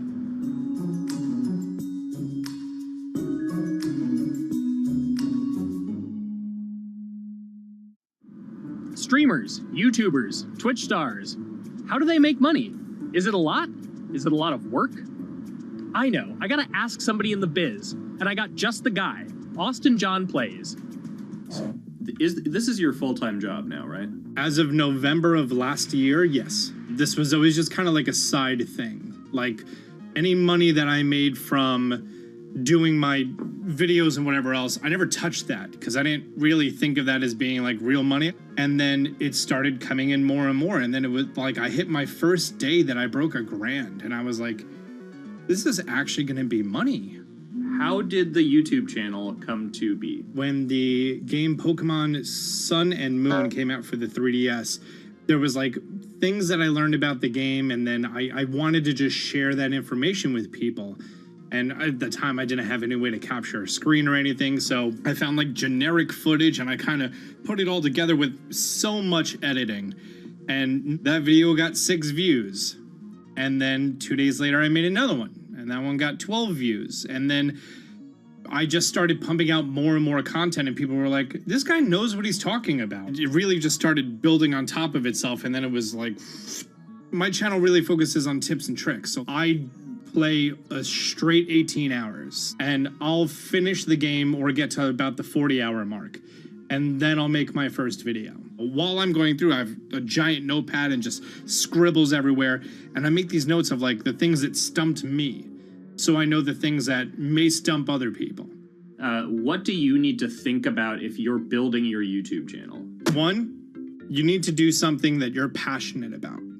Not that you like, not that you think you're gonna make money on, something you're passionate about. The other thing is something that other people are passionate about. It holds a special place to them. And third is, it needs to be something that people are gonna seek out information on. In order to enter into the marketplace, you either need to be better than everyone else, you either need to be faster than everyone else, or you need to be more accessible than everyone else. And you can't be more accessible because it's already on the platform. Granted, if you understand how the algorithm works, which is very similar to Google Analytics, then yeah, you can have a little bit of a head start. But if you're not doing it faster, and if you're not doing it better than everyone else, then why should anyone watch your channel? So my income as a YouTuber kind of breaks down to 3 different ways. 1, which is the bulk of it, which is ad revenue. Whenever you go and you watch a video and then there's an ad and then you wait 5 seconds and you hit the bottom right corner and then you go on to the next video or a non-skippable ad, or the video starts immediately, you get the little banner ad at the bottom, or if you scroll down from the video, the first thing that shows there is an ad. Those are the 4 different types of ads that can appear on every single YouTube, and all of them pay a certain amount. It varies on lots of things, like the country of the person who posts it, the country of the person who watches it, the time of year, where you are in the quarter, if there's anything going on with a reduction in ad revenue. Like, great example, COVID-19, companies weren't spending as much on advertising. So because of that, CPM went down. CPM stands for click per thousand. I'm using the Roman numeral for 1,000. And that means that for every 1,000 views, you get a certain amount of money. Now, on low ads, when I first started off, my CPM was 30 cents. So every 1,000 views, I made 30 cents. But then once I signed with an MCN and I started making more quality content and more engaging content, some of my better videos and certain times of the year, I can see CPMs as high as $12 to $14. And there's a big fluctuation between, you know, if I post a video when there's no ads being spent, like January and February, that's the reason a lot of your favorite YouTubers and also TV shows don't post new videos in that time of year because ad rates are down. Why are they going to make content then? Instead, you're recording and you're bulking up for when ad revenue is higher. The second way that a YouTuber makes income is support, crowdfunding, things like that. When I first started off, Patreon was really the only option, but then they started rolling out supporters and members for YouTube channels. So whenever I have a live stream, you can click a button and then you can become a member, and then you get special icons next to your name. I believe they're called badges, or on any video, you can hit the join button and that helps support the channel. And then the third aspect of that would be merch. And for me, my merch has been somewhat basic. In fact, I'm wearing one of my t-shirts from last year right now. You have to endure the times that your first video gets 6 views, that you posted on Reddit and they say, shut up, and then an auto mod bans you. You have to go through that, because until you go through that and you discover why you're doing it, you're not doing it for other people, you're doing it for yourself. If you're not loving what you do, then it's not worth it. Huh. So make a channel about something that I'm passionate about. Oh, sweet. I guess I can make the channel about that.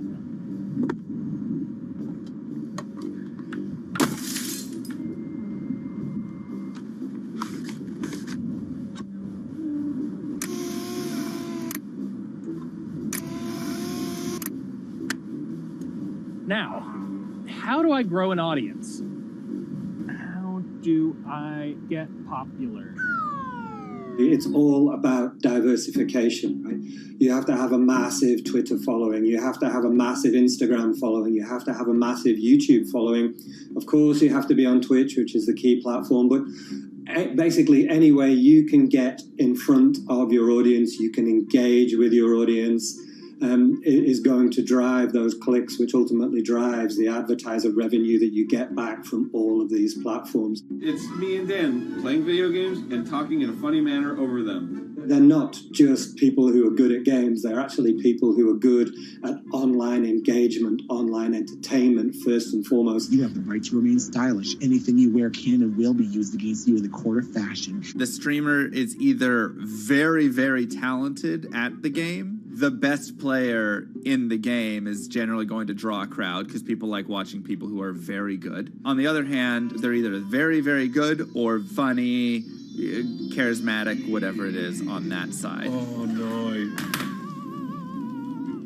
You know, it becomes more of a show where they talk about other things outside of the gaming world, and gaming becomes really just a backdrop and an excuse to engage with that audience. There were those weird, like, Ronald McDonald, like, straight to VHS movies. You remember those? I'm personable, I'm chatty. I would kind of, when boring things were happening in the game, I would ramble on about, movies I'd watched or books I'd read and, or conversations I'd had and stuff like that. And so I think being personable was a big part of that.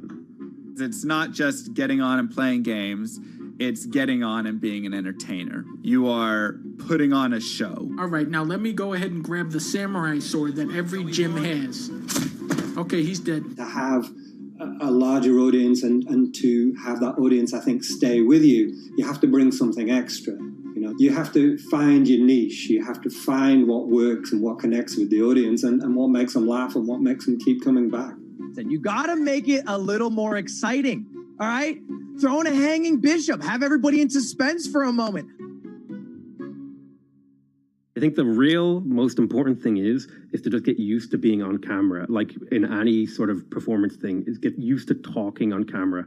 My first few videos were terrible, but because I sat down and did it for 6 to 8 hours a day, I just got used to talking and I got over that uncomfortable hump. If you go into Twitch purely with the expectation that you're going to make money, make a job out of it, have all this growth, and it's going to be great, you're probably going to burn out prior to getting to that point because there's very little payoff for a long time, right? Like multiple years generally before you really start to see a payoff. And so, those first few times you're streaming, nobody is there. One person shows up every 30 minutes, says hi, maybe, and leaves, right? Like, it's very discouraging, I think, for a lot of people. And so you have to be there just loving it. You have to love talking to yourself when nobody is around. You have to love just the game that you're playing, all of that stuff, because it takes a while. And I think a majority of people burn out prior to getting to the profitable point of it. And there you have it. My very own YouTube, Twitch, Discord, and streaming channels all ready to go live. It's a veritable social media ecosystem just on the verge of thriving. So don't forget to smash like and subscribe and visit my Patreon for perks. Also, go to my merch page. And one last thing, stay cool, my friends.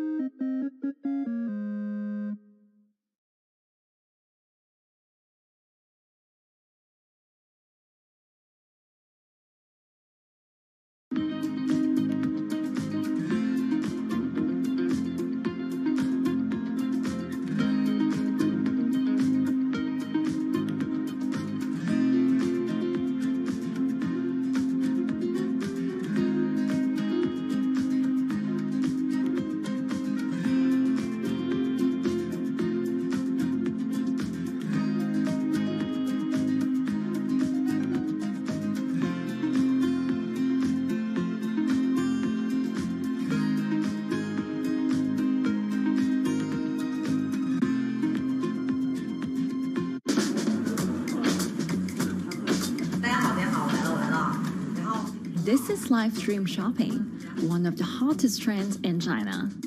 Every night, tens of millions of people watch live shows hosted by influencers like Via and buy the products they recommend. On e-commerce and social apps like Taobao and Douyin, the sister app of TikTok.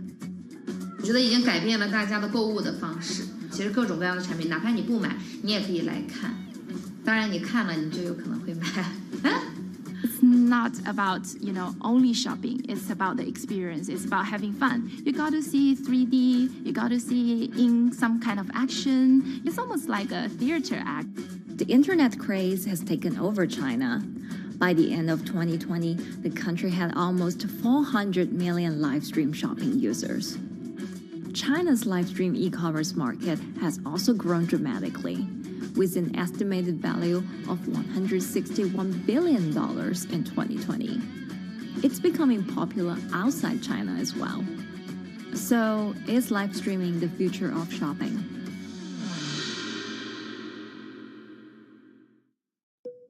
Live streaming is not a new thing. In China, it started in 2015 with the rollout of 4G. And it was first used for entertainment and socializing. Many live streamers performed for their followers or chatted to them, making money by receiving virtual currency and gifts. In the West, live streaming is mainly the domain of avid gamers. In China, it's broken into e-commerce.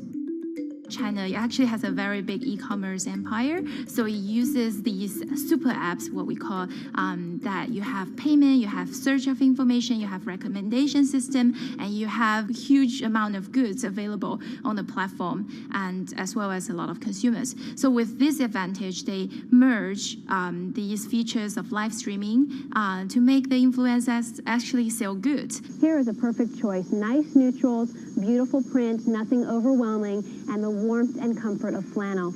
This is item. Traditional TV shopping involves a one-way direction, whereby a host introduces a product, demonstrates certain things, and say, call this number or something.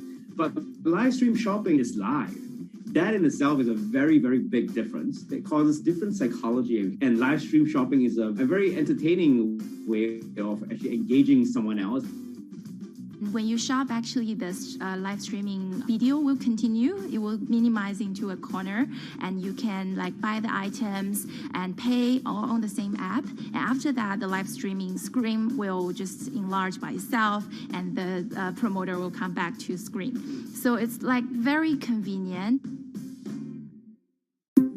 Taobao, one of China's biggest e-commerce platforms owned by tech giant Alibaba, added a live streaming function in early 2016. In the following years, other e-commerce and social platforms like JD and Douyin also integrated this feature.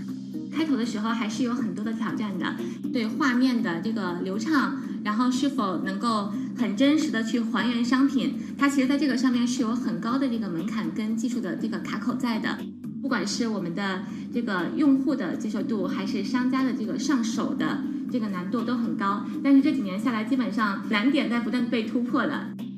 Over $70 billion worth of goods was sold via live stream on Taobao in the year through March 2021. Latest surveys show that over 60% of live stream users in China were watching shopping shows, and over 65% of them shopped at least once via live stream. In 2020, live stream shopping got a huge boost during the pandemic, when millions of people were in lockdown and many retailers were pushed online. People, during the lockdown, felt like there's a need for more social interactions. This live platform creates an interesting kind of environment that gives people the sense that I'm actually interacting with you. And then live stream shopping brings in a lot more variety of things that people could buy and satisfy, the sense of losing control, especially during the pandemic.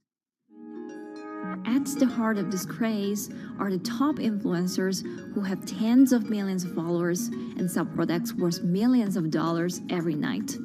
They often use their star power to get bargains from retailers, which in turn boosts their own sales and influence. So if you think about China's live streaming, you have to know the king and queen of the influencers. The queen of live streaming, Via, she is actually having the biggest viewership and the biggest sales volume for a long time on Taobao platform. She can sell everything from like Gucci sunglasses, lipsticks, homes, and cars. One time she offered her followers to go on a Tesla ride with her, and she even, for once, sold a rocket launch in her live streaming room for 40 million yuan. 接下来我们真的要上火箭。The king would be Li Jiaqi, more widely known as Lipstick's brother. He used to be a cosmetic sales before he turned into live streaming e-commerce. And he knows a lot about the cosmetics. So he's the one that will actually put the lipsticks on himself when he's on the show. Top live streamers like Via and Li Jiaqi have become celebrities in China and can earn millions of dollars a year. Although not everyone can be as popular, mid-ranking live streamers like Tiffany still earn a good income through sales commissions. 如果说单从收入方面来讲的话，那主播的收入是比普通的工作要高很多。但是呢，主播这个工作时刻对身体，包括对精神都有很大的一个考验的。就是每天需要集中精力，然后长达5-6个小时，这种状态是很累的。而且这5-6个小时的话，你是脑子是不停的，然后嘴巴是不停的，然后手也是不停的，眼睛也是不停的。像我们做主播，不是说单一的只做直播一件事情，然后还会有选品的一些工作，然后还会有一些其他的事情排在里面，其实是没有个人生活的。那我觉得增强粉丝影响力的话，不是说某一件事情。可能今天做了什么事情你就增大了影响力，而是每天不断的内容的输出，粉丝不断的可能对你的了解，慢慢的信任你。没有芝麻酱的味道，如果吃不习惯的话就慎买。A lot of successful live streamers are generally very good at communication. They're very good at articulating very simply what a product does, what a product doesn't do. In order for them to sell, they need to be trustworthy and appear trustworthy, and they need to, show in some ways that they're authentic, right? So for Via and Li Jiaqi, they are able to articulate that quite a bit through their body language, through what they say. For example, Li Jiaqi will also sometimes say bad things about certain products because to him that's his honest opinion, and sometimes people want to hear that. And so they seem very credible, they seem very trustworthy, and don't forget, they're also very entertaining and very interesting. If you're familiar with Li Jiaqi, he won a Guinness record for like the most lipstick applications to models in like 30 seconds. So if you're able to create a lot of buzz with interesting things that you do, people who may not want to buy lipsticks will also stream in just to watch what he does. And then from there, you might get hooked. 这就是一般女生出门的时候涂的口红的颜色。Live streamers also use sales techniques such as limited time or supply. This sense of scarcity can often encourage viewers to buy. The platform in itself creates and enhances some of these things because you see it live. Something we call social proof has taken over, meaning that, hey, other people are interested, other people are joining in, other people want the same product. And they add it in the chat and they ask questions and they say, oh, I want this too. What happens then? It makes the whole product even more scarce. But it's not just influencers. Local farmers, luxury brands, even mutual funds have also started their own live stream shows. Working with very top-tier live streamers can be risky. It's not necessary that the benefits will end up with the brand. So we see company executives opening their own shows. And we see like P&G have their own sales room, which runs shows every day as well. We also have like local governors in like small towns to sell their agricultural products. So the live streaming is definitely transformed the way product owners can think about how to reach their consumers. And it enables a lot of players to actually sell. Live stream shopping is going global. Merchants in Southeast Asia have embraced this trend. And in the West, Amazon has upgraded its live streaming function, adding interactive features like chat rooms. Companies, including Google and Facebook, are also developing and investing in technologies to integrate video and e-commerce. 直播电商它其实已经开始成为主流，它未来的发展空间跟潜力都是巨大的。接下来大家会越来越依赖这种购物方式，会变成一个比较日常化、比较规范化的这么一个趋势。If you look at the numbers alone, their numbers alone, Li Jiaqi's numbers or Via's numbers, you know that they can sell and you know that they can generate revenue. are they able to sustain it over a long period of time? It depends on how innovative they are at changing some of the things that they do. But you can't expect consumers one day turn into virtual shopping for good. There will be the nature of us that crave to go into the store, to touch the goods and actually wear it and see how it looks like and walk around in that with our friends. And those things wouldn't be replaceable with live streaming.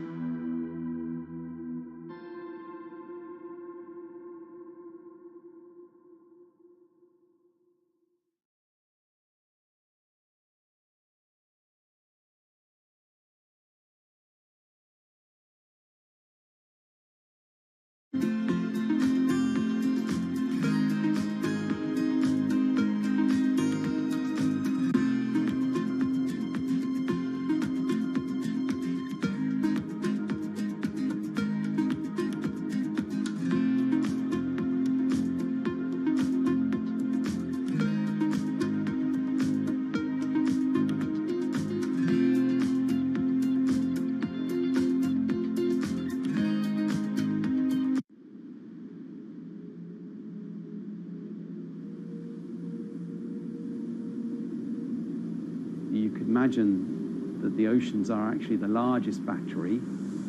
We're storing huge amounts of energy in the oceans.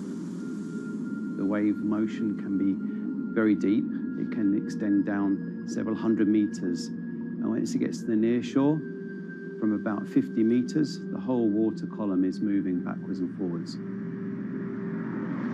As we search for ways to reduce our reliance on fossil fuels, some are looking to a largely untapped potential source of renewable energy. In theory, waves off the coast of the United States alone could generate over 2 trillion kilowatt hours of electricity a year, enough to power more than half of the country. Waves intensify and subside not as quickly as the wind, and that means that it can produce a smoother power generation curve. One of the potential advantages of wave energy is that it could act as a complementary source of power compared to other renewables on the grid if it were to be scaled up to commercial scale.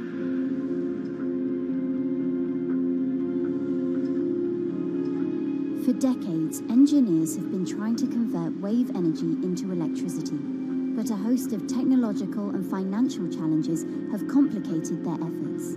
In the years from around 2006 to 2015, there were a spate of bankruptcies in the sector, and this was largely because of a lack of kind of continuous proven projects out at sea with reliable electricity generation.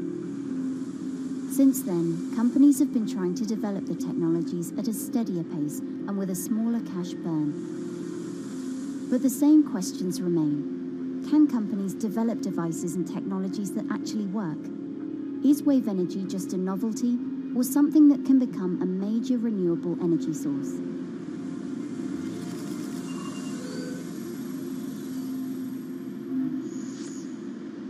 The sea is a very challenging environment within which to operate a power project. So seawater is corrosive and conditions are very rough. So this means that power projects don't have a very long lifetime, and it increases operating and maintenance costs. Partly because of that, many early wave energy projects hit rough waters, such as the Palamas Wave Energy Converter in Portugal and the Isla Limpet project in Scotland. But that hasn't stopped others from trying. Companies are focused on testing projects out at sea, proving their durability, trying to raise capital and bring down cost. The sector hasn't really converged around one single technology design, and companies are kind of undecided about which design works best.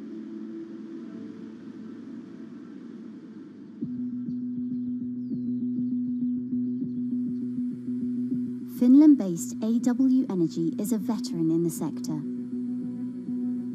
The first proof of concept of the company's device was made in the 90s after diver Rauno Koivusaari observed the strong back-and-forth movement of a hatch cover in a shipwreck in the Baltic Sea. The waves are generated far from the coastline, so the wind blows on the surface of the water, causing the water particles to rotate. And that rotation extends deep down below the surface, and the waves can be very long. They can be several hundred meters long. And as they come into the near shore, this rotational energy turns into an elliptical energy, and eventually backwards and forwards, as you probably noticed if you've been swimming on the seashore in large waves, you're pulled in and out. That's the energy that we're extracting. There's a sweet spot where we deploy, so around 10 to 15 meters of water depth. That's where there's still strong wave energy coming in. After years of research, prototyping and testing, the company has deployed Wave Roller, a 350 kilowatt device in the waters of Portugal. Wave Roller has an 18-meter wide and 10-meter high steel panel fixed to the seabed via a floatable foundation. The panel moves back and forth with the waves, capturing the energy. It's submerged in the depth of 15 meters, so it's protected from the extreme waves. We generate electricity by capturing the movement with hydraulic circuitry in a machine room underneath the surface. That hydraulic energy we turn to electricity with hydraulic accumulators and hydraulic motors, and also a generator. The Wave Roller has survived large waves at sea for over a year and delivered electricity via an underwater cable to the grid in Portugal. Meanwhile, the company has won a €2.5 million grant to work on an upgraded version of the Wave Roller, aiming to increase the electricity generation capacity to 1 megawatt. The upscaled device would have a bigger panel, 2 power takeoff units, and improved software to control the energy production. We have taken into use a wave prediction algorithm that kind of tells us what kind of waves are coming into our device. That gives us few seconds to prepare for capturing more energy, and the difference in that is significant. Our future plans are to deliver technology around the world. So I'm hoping we can be working on delivering technology to projects in Asia and also in the American continent as well.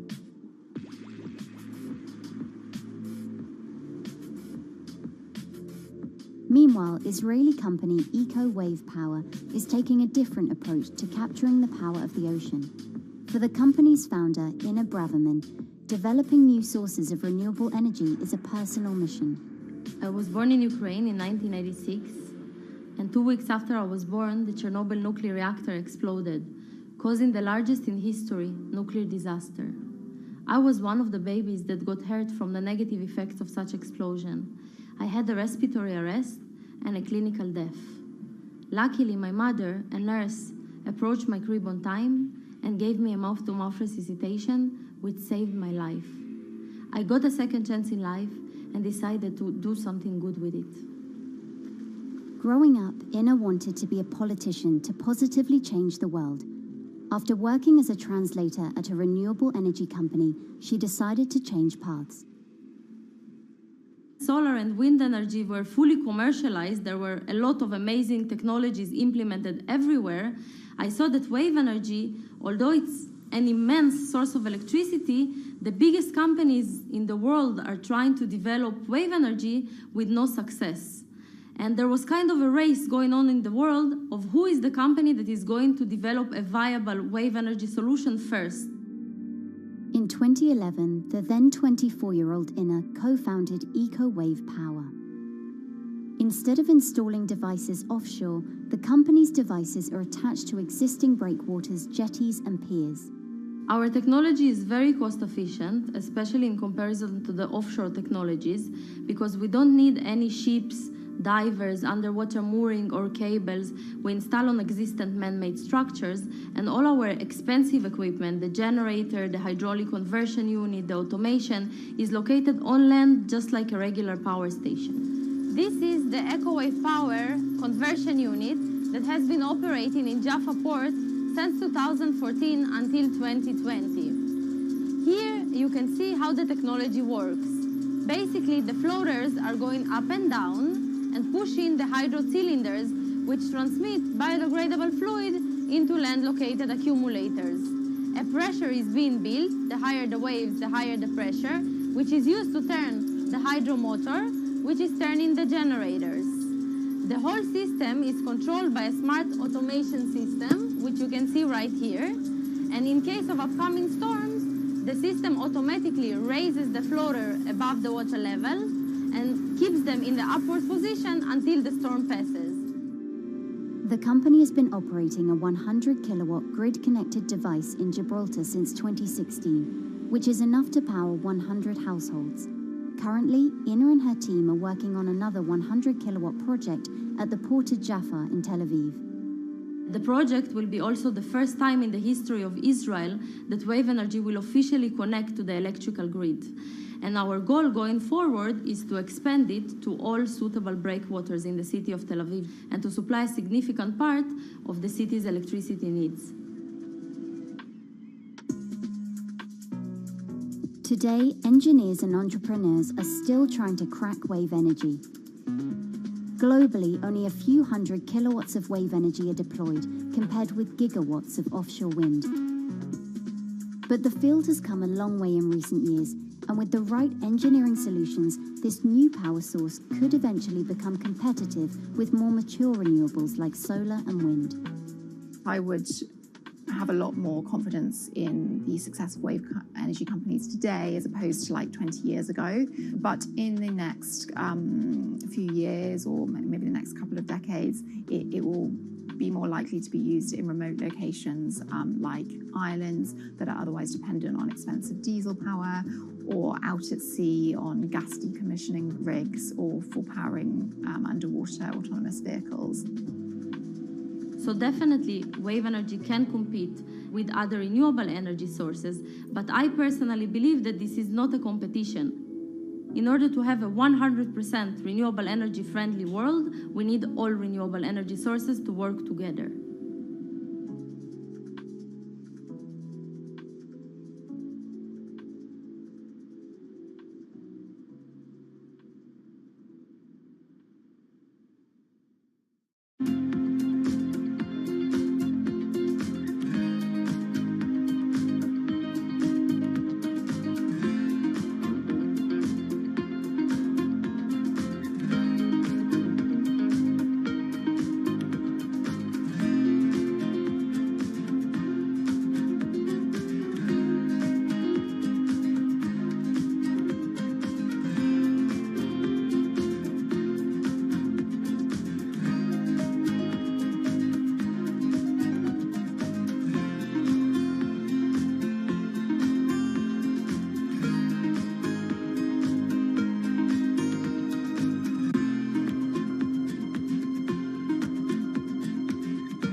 Who are all these people from?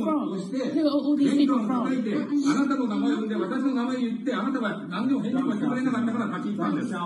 So can you please tell me? I'm not going to...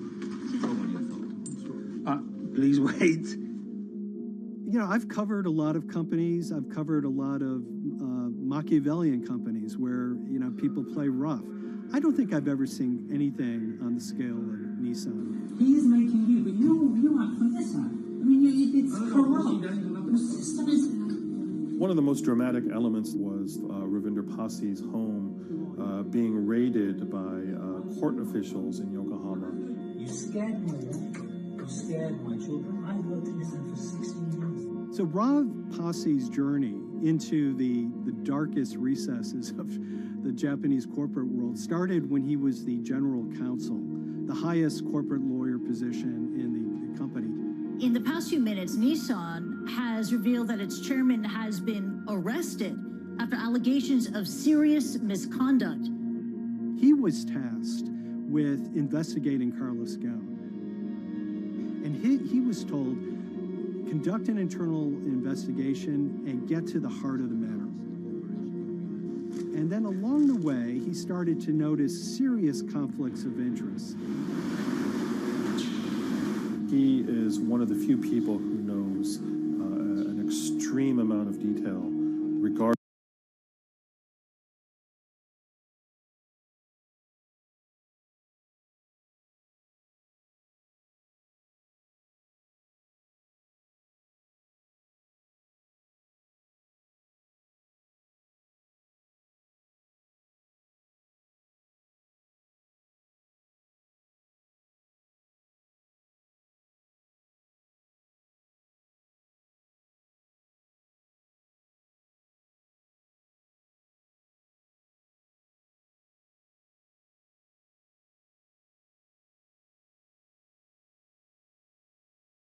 the alleged crimes by Carlos Ghosn, and he's now ready to tell his own story on the record about some of the events that happened.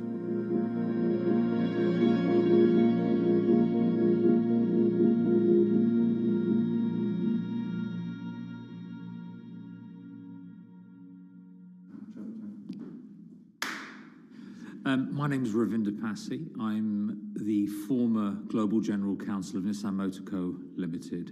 And you could say, yes, I had a front row seat in terms of what was going on. When Carlos Ghosn saved Nissan years ago, he was depicted in Japanese comic books as this hero, and now maybe we'll see comic books where he's the villain. In corporate Japan, Nissan was quite an unusual company. It was led for 2 decades by a non-Japanese executive. Well, Carlos Ghosn was a hero in the Japanese business world. If you had a global business celebrity in Japan and worldwide, it was definitely Carlos Ghosn. In a country with few foreigners at the top, he stood out. But over the years, he saved Nissan from bankruptcy, allied with Renault and Mitsubishi, and turned the alliance into one of the most competitive in the world. Yet as the years went on, I think his ambitions changed a little bit. He started thinking about legacy plays, and one of them was to really tighten the alliance between Renault and Japan.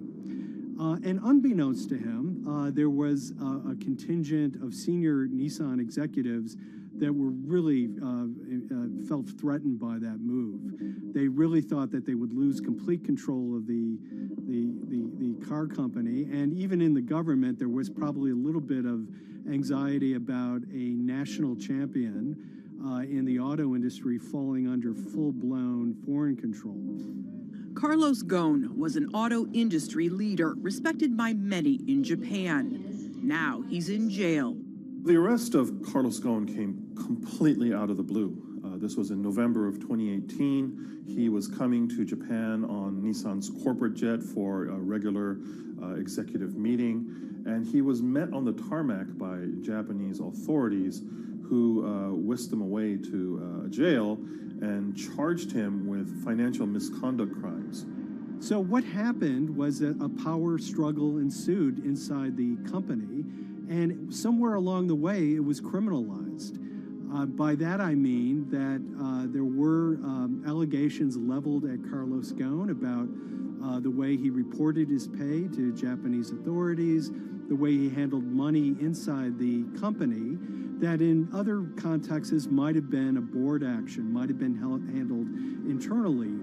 A number of executives at Nissan decided to take this difference and take it over to the Tokyo prosecutor's office, and that unleashed a chain of events that would shake the entire auto industry. So after Carlos Ghosn was arrested, Nissan launched an internal investigation into the events that led up to his arrest. So Rav Passy was tasked with investigating Carlos Ghosn, and he was told, get to the heart of the matter, find out what Carlos Ghosn did wrong and bring it to our shareholders. It's really complicated because you had various things coming out of the weeds. 2018, the investigation has started, and we become aware of matters in terms of conflicts, actions by certain individuals that cause some concern because things might not quite be what they seem. So in our story, we really took a close look at Harinada and his role in Carlos Ghosn's downfall. Harinada is one of the most fascinating figures inside Nissan. He's also a lawyer. He's originally Malaysian. Hello, Mr. Hadi.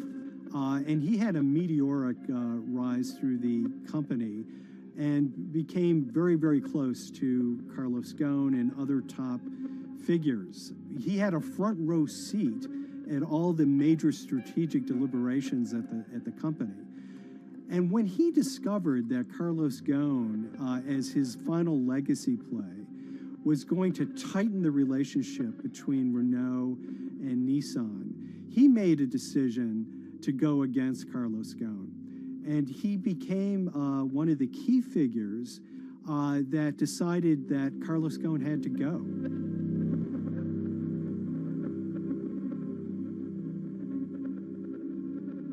Harinada was somebody who actually recruited me into the company, so I have a long-standing relationship with him, or did have a long-standing relationship with him. For many, many years, he was a mentor. I had doubts about the credibility of the process right at the start. Harinada had a plea deal with the Tokyo prosecutors.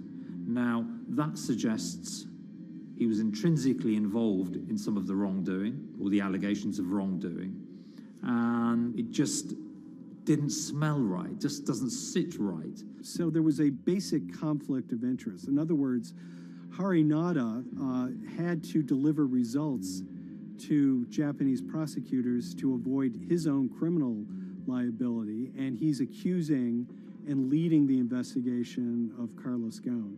Some of the people who had been involved in the original alleged crimes were also looking into the affairs themselves. Ravinder Pasi began pointing out some of these conflict of interest issues. And the reason for that is essentially his concern was for the company. If the company's own investigation into itself was compromised, that could lead to a very weak position in various lawsuits that it was dealing with across the world. I had discussions with Harry, discussions with the statutory auditors about these conflicts, discussions with HR about some of these conflicts, because at that point, we reported into him. You know, at the time, everything was quite, as you can imagine, it was, we've got to do this, we've got to do that, we've got to move fast. But when you step back and look at some of these things, you just think, my God, what was going on here? Because me, members of my team, were being placed in immediate danger. Your chairman's been arrested, a representative director's been arrested. They both happen to be foreigners. And then now what we need to do, we're being instructed to do, is certain compliance professionals need to go into properties in Brazil, for example, and retrieve evidence. They've got to do it very carefully, because if they don't do it carefully, they're going to get convicted of criminal activities. And likewise, when a team of lawyers were commissioned to go to Lebanon. I mean, one of my immediate concerns was, why are lawyers from Nissan being sent to go to Lebanon to retrieve evidence? These are just lawyers, they're corporate lawyers from Nissan. You had revelations that a number of executives had benefited from share appreciation rights when they shouldn't have. I mean, you know, substantive amounts of money being taken by these guys when they weren't entitled to take them. And you do think, yes, how is this going to look later on? It's going to look quite concerning. So that triggered, for me, the sort of assessment that, well, I'm going to have to do something, because up until this point, I haven't put down on paper these conflicts and these issues.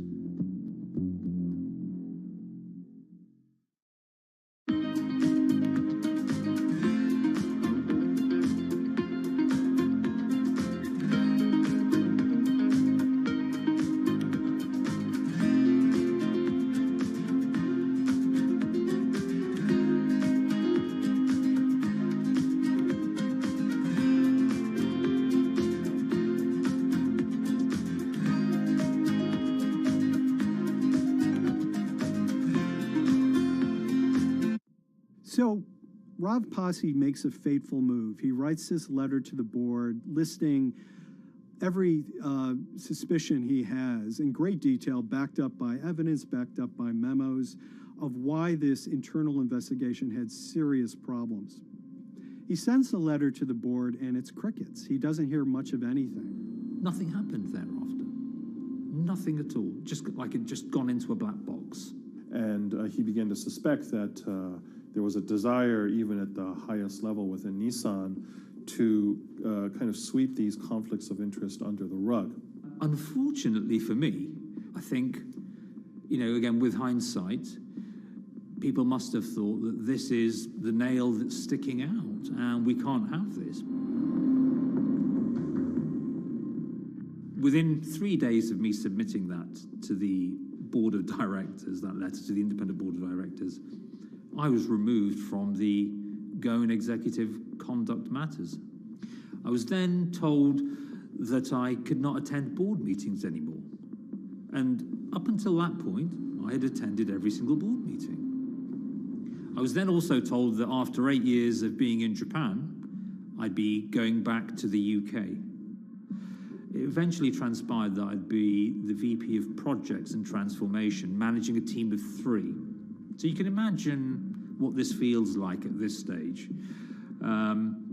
Almost an arbitrary removal from Japan, where I've lived for 8 years, had 3 children there, my family has grown up, and we've been settled there, having a few months earlier been promoted to vice president at a global level, to being almost demoted.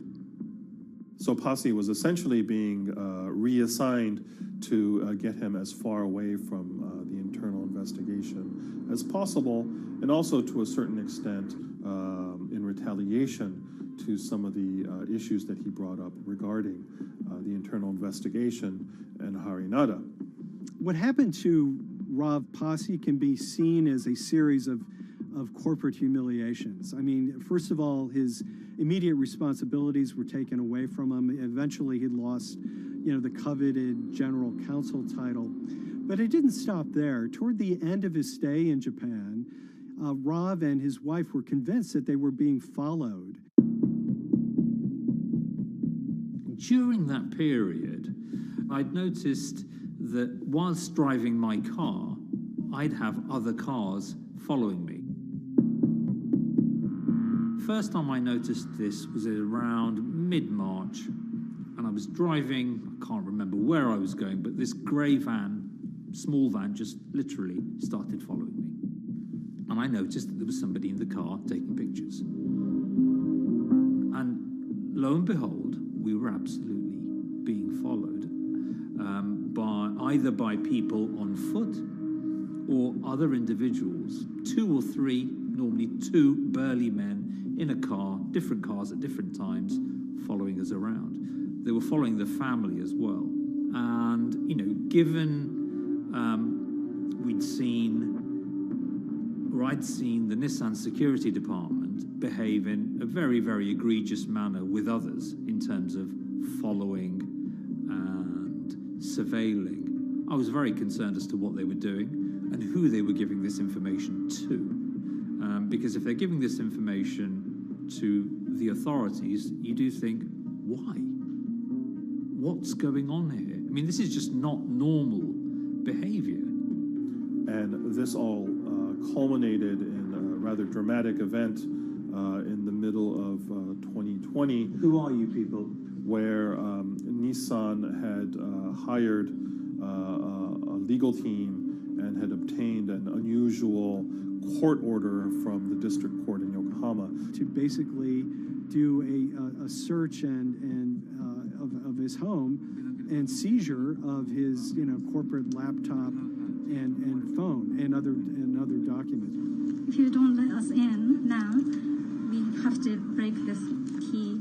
So it's a pretty extreme way to treat someone who'd spent 16 years at the company. These people have all come in. We don't really know who they are, apart from the fact that I've been shown a badge that says the Yokohama court. And they're here to recover a laptop and a mobile phone. It was even more weird because I'd highlighted to the directors that certain Nissan executives were trying to recover this laptop and this phone whilst I was still in Japan. And I was very concerned because it had evidence on there that related to misconduct matters and other forms of inappropriate conduct. It was just another form of intimidation, another form of harassment, forcing me almost to leave the company and the country.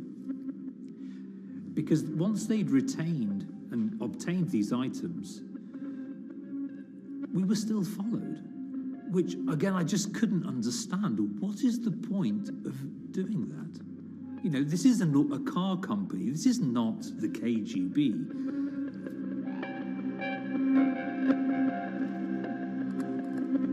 I think it's fair to say that Rav Pasi didn't have full battlefield awareness of all the intrigue going on at Nissan. I mean, Harinata is interesting because he's both charismatic and charming, and one of the most brutal corporate infighters one could ever run across. This is a confidential company email, right? You should not have this. If he had fallen into line, he would probably still have his job at Nissan, be paid very well, and continued his work. A career that he spent 16 years building at Nissan is irretrievably broken. It's been smashed to smithereens. He and his family paid a huge price, certainly. But in terms of being able to sleep at night, I think, he's come out ahead.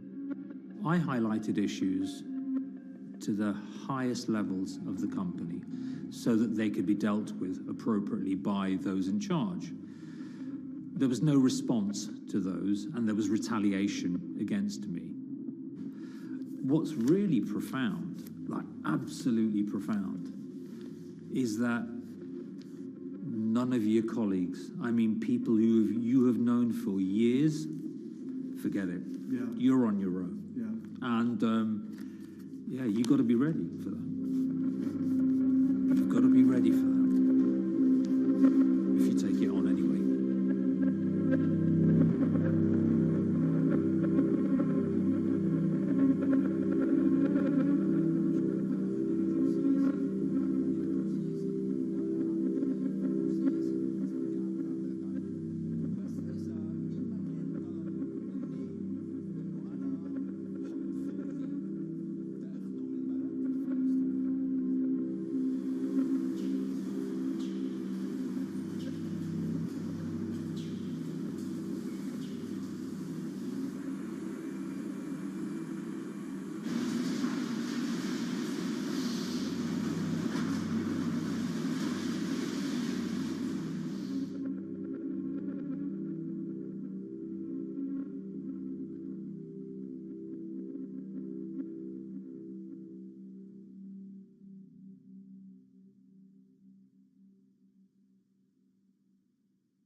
This is the awful truth.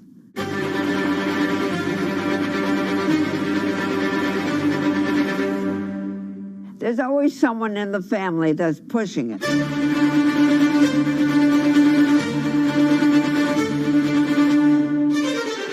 This lady does not deserve to be taken advantage of, especially at your age with your own grandchild. Yeah.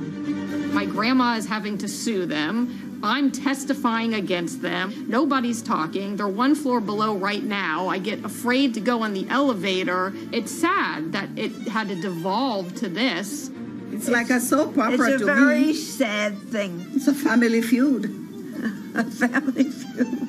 Here's a family that, on paper, you would think has the wealth that so many people seek, yet at the end of the day, it seemed to sort of rip everybody apart.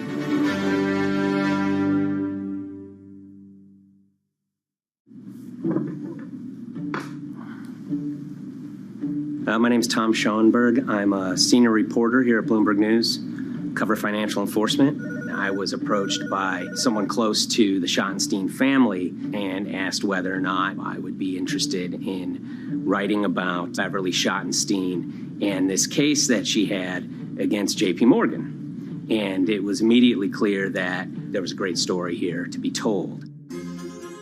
So I started just, assembling all sorts of documents that the family made available to me. That included a diary that Beverly had begun writing when she started having suspicions about what was actually going on with her money. Beverly obtained her wealth from the Schottenstein kind of retail empire that has at times included Big Lots, Value City, American Eagle Outfitters, DSW Shoes. Beverly's husband died, and at which point they sold off their portion of the company, bringing them an enormous amount of wealth at around 1990. Estimates of her wealth were around $90 million. She, for many years, had that pool of money being managed by outside advisors. Her grandsons in the late 2000s had both graduated and were becoming financial advisors. She gave them a little bit to work with, and over time, her grandson, Evan, became the trustee of her entire estate. Managing sort of family money is not a conflict. In fact, some ways in wealth management, it's kind of how you get your start. It's kind of the seed that you need to sort of get going in the business. But Beverly started having suspicions that something was wrong probably in around 2016. Well, there were suspicious things, but taken separately without everyone talking about their own experiences, it was hard to really put it together. She had written a check to her caretaker, Dawn, that bounced. So she went down to her local Chase branch to sort of find out what was going on. She wasn't getting paper statements in the mail, so she asked them to print out a number of her statements having to do with her checking account and her credit card account. So we went to the bank and asked for the statements. And she got a whole year and going through all of them, page by page by page. And it was there she saw all sorts of charges that she said she didn't authorize or didn't know about. I was becoming very, very suspicious. I was starting to look in the money part, and that's what bothered me more when I saw that money was going, and I was not a big spender.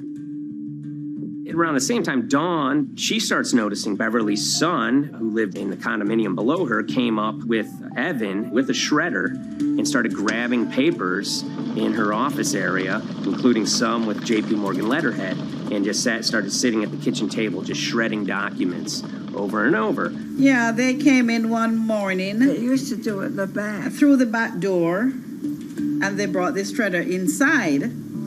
And then they went in the drawers in the office and took out all the papers, and they started doing it. I was very suspicious because I know you don't go around and destroying papers. Beverly said that they had done this many times before. That's when she said to me, Dawn, I'm going to write my feelings in this black book. Diary. And it's a diary, and she started writing. Each day she would write a little at a time. Around the holidays of 2018, a package had arrived, a FedEx package, and in it were materials about a venture capital fund based out of the Cayman Islands. Dawn and some other family members take a look at this, and they see that Beverly is signed up for this fund to the tune of $5 million over the course of several years. And that was really the beginning of it. That was sort of the tip of the iceberg when it became obvious that something was going on, that my grandmother really wasn't aware of this fund. You know, Beverly started to panic. She got really upset and called, JP Morgan's headquarters in New York and asked for Jamie Dimon. She said she was told someone would call her back, but she says that never happened. She wrote a letter to Evan and Avi, and in there she laid out a number of things that were concerning her: unauthorized trading, the checking account. She had about $1 million worth of jewelry in a safe deposit box, and that her son Bobby had the key to that box, and that jewelry had gone missing. All this was kind of packaged in this, 5-page handwritten amendment to a will and trust. There's such an evolving narrative about why the jewelry was taken. The only truth we really know is that the jewelry is gone. But why it happened, there have been a lot of different stories. You just don't take your mother's wonderful things and hand it out. And they emailed that note to J.P. Morgan to seize all activity on her account. And it ended up setting off a firestorm after that. As soon as they got this email that there was a cease and desist and that she wanted to send her money and change brokerage firms, they were actually vacationing one floor below downstairs. They're there right now. The next day, Beverly's in her place. The granddaughter's still in her place visiting. Dawn is there, and up comes Bobby kind of barging through the door. And he's screaming about what was sent to the JP Morgan. They're now investigating now. And he's furious, takes his mother and sort of puts her into a chair, gets pen and paper, and she says physically forced her to write a retraction letter. They were pushing me around. It was a scary time. I was really afraid too. I had to take her to the doctor, and she did an x-ray because she was in so much pain. The locks had to be changed. The phone number had to be changed. I really thought we were going to have to hire guards to be outside just for protection. Oh, it was terrible. Horrible scene. Beverly brought her case before the Financial Industry Regulatory Authorities, usually known as FINRA. It took several months of hearings. She sees all sorts of transactions that's going on, hundreds of them that she claims that she never knew about, never authorized, but yet were logged in JP Morgan's files as having been direct requests from her. That included the sale of a large amount of Apple stock worth several $1 million, as well as all her stock in Big Lots. Over the course of their time with JP Morgan, Evan and Avi were making all sorts of trading on her account that was generating millions of dollars in commissions for themselves and the bank, yet she was not sort of getting any of the type of gains that you would expect sort of an $80 million account in a bullish market to be able to get. They issued a ruling entirely in her favor, finding that her grandsons, as well as JP Morgan, they were liable for violating their fiduciary duty, misrepresenting themselves, and they also found that the bank and her grandson, Evan, were liable for elder abuse. Evan and Avi, they were fired from JP Morgan. They issued an award of about $19 million. I reached out for comment, and JP Morgan emphasized that Evan and Avi were no longer with the firm and that their actions do not represent the sort of values of the bank. I reached out to Evan and Avi, heard back from their lawyer saying that, they disagree with the law and the facts that FINRA kind of used to decide the case against them and are seeing if they can have it withdrawn. Her son, Bobby, wrote her a letter, said his sons weren't criminals, and he also admits to taking her jewelry. And he says he needed it to pay off some bad business debts he had. They never once came up to say, I'm sorry. If there had been an apology and some acceptance, and asking for forgiveness. From my grandmother, I don't think we'd be in the position that we are now. Since the piece came out, we've received dozens of messages from people, many of whom are telling their own sort of personal tales of, kind of financial advisors gone bad, or family members who got control of an estate and abused, those within. It seems that it's really resonated with a lot of people. I keep, hearing a lot of feedback about Beverly and how, a lot of people feel she did the right thing. You're never too old to stand up for yourself and try to right an injustice. She was adamant that she wanted to stand up for herself, but at the end of the day, they did wrong. It's a painful life lesson. Beverly taught them that you don't mess with grandma.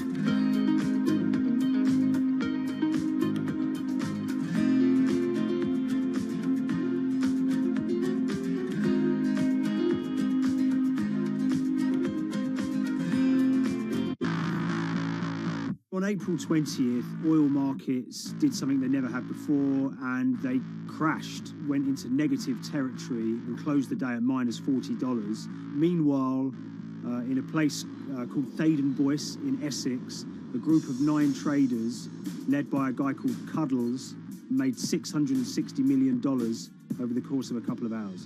The price of oil has collapsed to a record low. We've never really seen anything like it. WTI this morning down more than 35%. People maybe wouldn't have been so surprised if the oil price had fallen to zero, but the oil price went to minus 38. It went far lower than anyone had expected. And so lots of people in the market were saying, well, hang on, something else is going on here. A couple of months later, I started to get wind through a kind of network of sources that a tiny firm in the outskirts of London had made a huge amount of money that day and potentially had some part to play in what happened. The information we got was that 9 traders at Vega Capital London had made in the region of $660 million in one day. As a group, I think they made as much money in one day as Apple makes from its international sales in one day. I mean, it's an insane sum of money. Did they pull off a fantastic trade? Did they predict the way the market was moving and get it absolutely right? Or was there something else going on, and had they actually done something that breached market rules in a bid to sort of push the market? And that investigation is ongoing.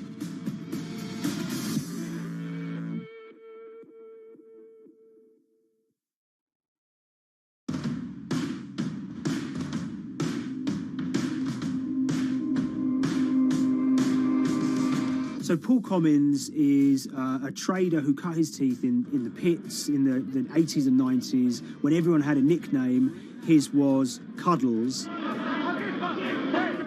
If you can imagine, that was a very sort of cutthroat type of world where people are doing, hundreds of thousands and millions of dollar trades by shouting at each other, giving hand signals, and then sort of scrawling on scraps of paper. The culture of the trading pits in London was very influenced by the working class guys who became traders there. They weren't like the city bankers that had gone before them. They weren't usually Oxford or Cambridge. They didn't wear Savile Row suits. They were ordinary working guys who happened to have a talent for trading.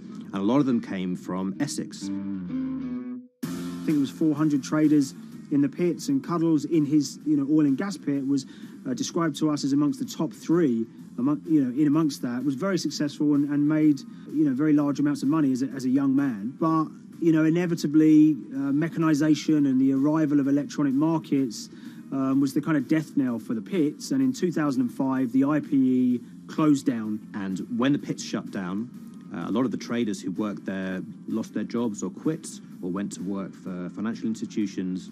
But Paul Commins decided to start his own trading collective out in Essex. Some of them are ex-pit guys, cut from the same cloth as him. Lots of them are actually sort of in their 20s, and they're his, drinking buddy's son, or they're his own kids' friends from football. They're young lads, hungry and ambitious, and he brings them into the fold. And fairly shortly, he's got, maybe a dozen or so traders that they're independent, let's be clear, but they're all part of this collective.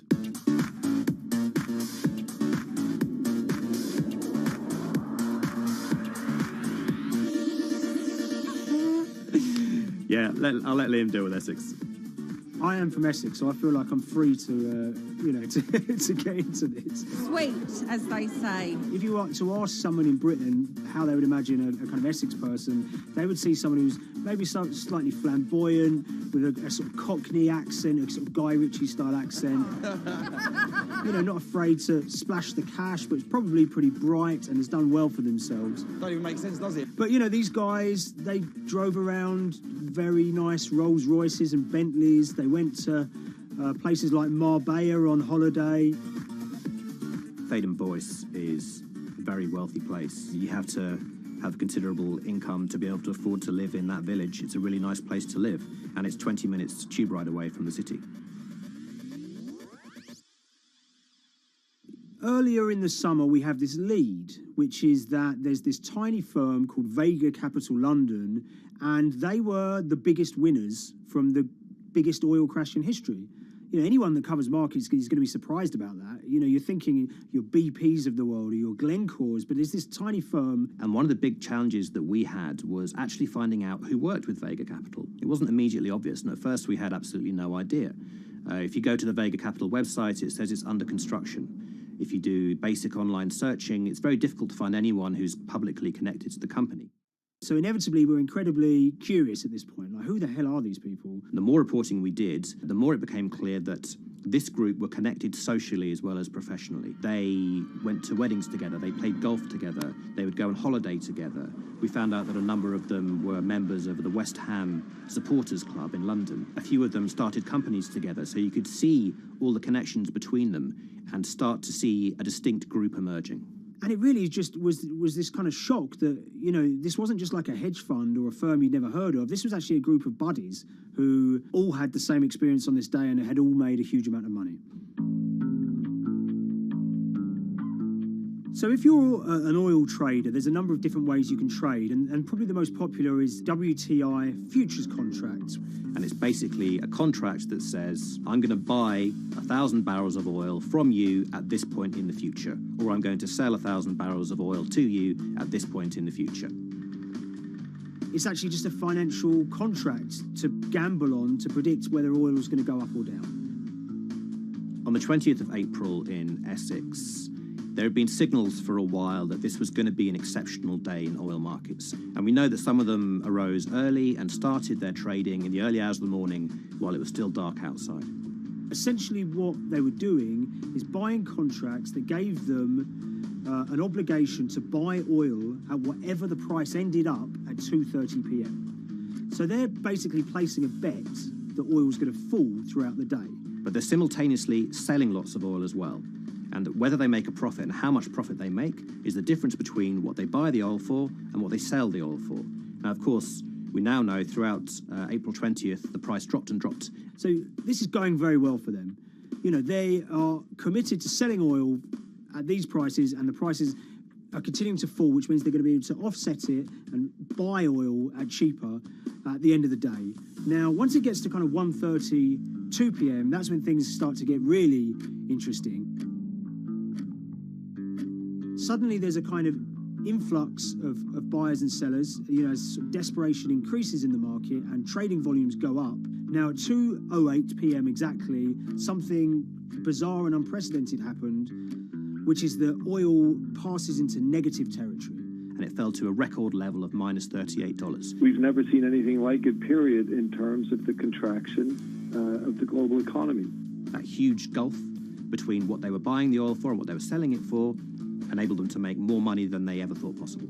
So their profit was the difference between minus 37 and all of these positive numbers on every contract they sold. The price of crude briefly hit minus $37 a barrel.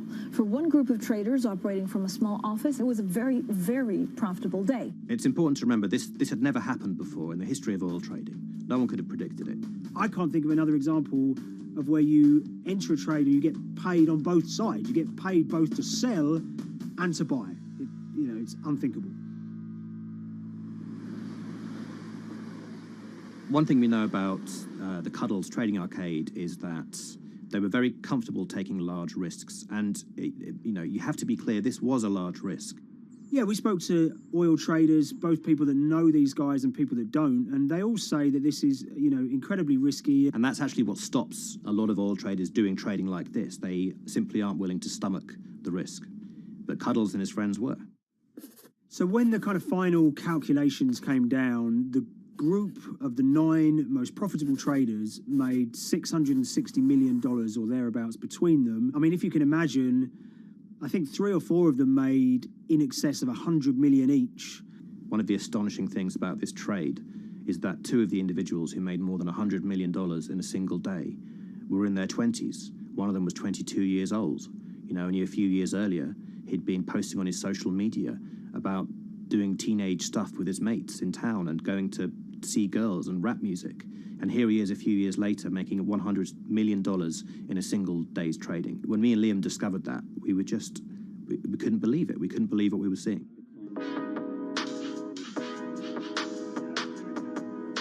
Oil trading is a zero-sum game. Anytime you're making money as an oil trader, someone else is losing it. Amongst the biggest losers were the investors in this Chinese fund, Crude Oil Treasure Fund.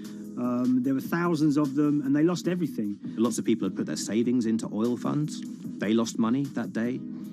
Big banks and brokers who sort of stand in the middle of trading parties, they lost money that day. And another interesting thing is that oil-producing countries like Kuwait or Canada, they sell oil as an average of the WTI closing price over the preceding month.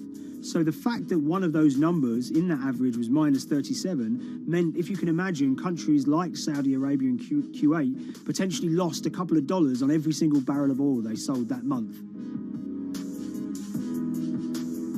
Vega Capital's traders made such an extraordinary sum of money that it was inevitable there would be some scrutiny of what they did. But it wasn't just the sums of money they made. In the vital half an hour before the settlement price was set, they were by far the biggest sellers of oil futures in the market, which is an incredible thing to think about when you consider that the other participants in that oil market are going to be the world's biggest banks, oil majors, BP and Shell, and here you have a group of 9 guys in Essex who are having this significant influence over a global market for oil. I mean, I think you have to assume that if these guys had made $7 million or $10 million, they probably would be celebrating in Essex right now. But the fact that they made closer to $700 million has meant that they are facing understandable scrutiny. We wrote individually to all the Vega traders who did exceptionally well that day, and we got a letter in response from a law firm representing the group. The law firm was at pains to point out, number one, that they haven't been accused of any wrongdoing, that they all traded independently and separately, and they'd basically all made up their own minds that this was what was going to happen in oil markets based on publicly available knowledge, and decided to execute this trade. What I love about these stories is there's a real variance of opinion, and some people will look at what happened and think that must be dodgy. They all traded at the end of the day. They all made a huge amount of money while all these people lost.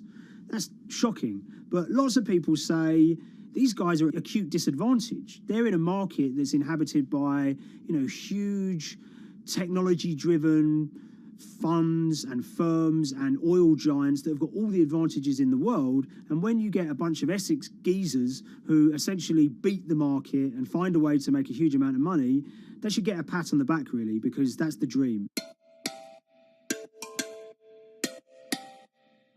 Since this happened, a lot of the guys have stopped trading the monthly settlements that they'd done so well at in the past. Several of them have set up new companies.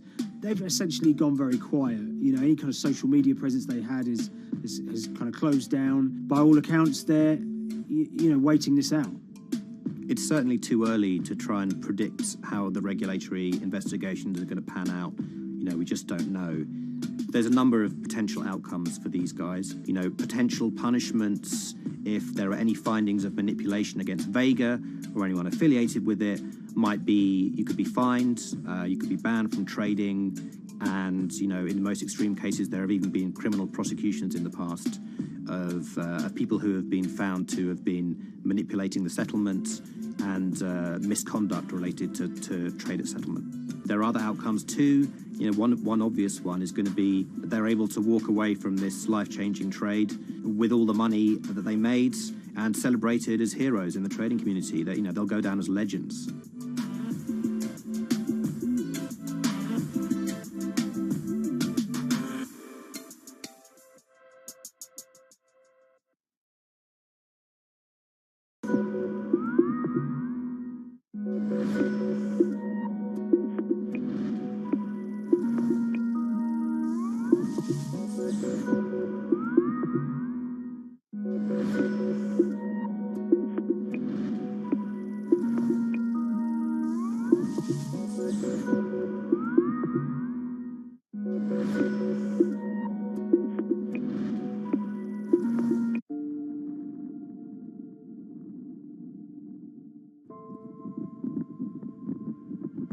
It's very important, given the nature of the climate crisis right now, for the general public to have an understanding of what progress is or is not actually happening. And I think many readers right now, they'll see these hundreds and hundreds of companies making these big, bold climate claims. And they would be forgiven to think that we're well on our way to meeting the emission reduction trajectory we need to be on. And the reality of the matter is we're just not on that trajectory. And a key reason for this sort of disconnect is the use of offsets that aren't doing what they claim to be doing. We have a massive potential for sort of willful blindness. We can convince ourselves of things regardless of what the facts are. And so that's what tends to happen in these cases. It's not that anybody is setting out to commit climate fraud. They sort of walk themselves into a situation and they convince themselves of one thing, and that allows them to convince themselves of another thing. But at the end of the day, they're doing something that makes no sense at all.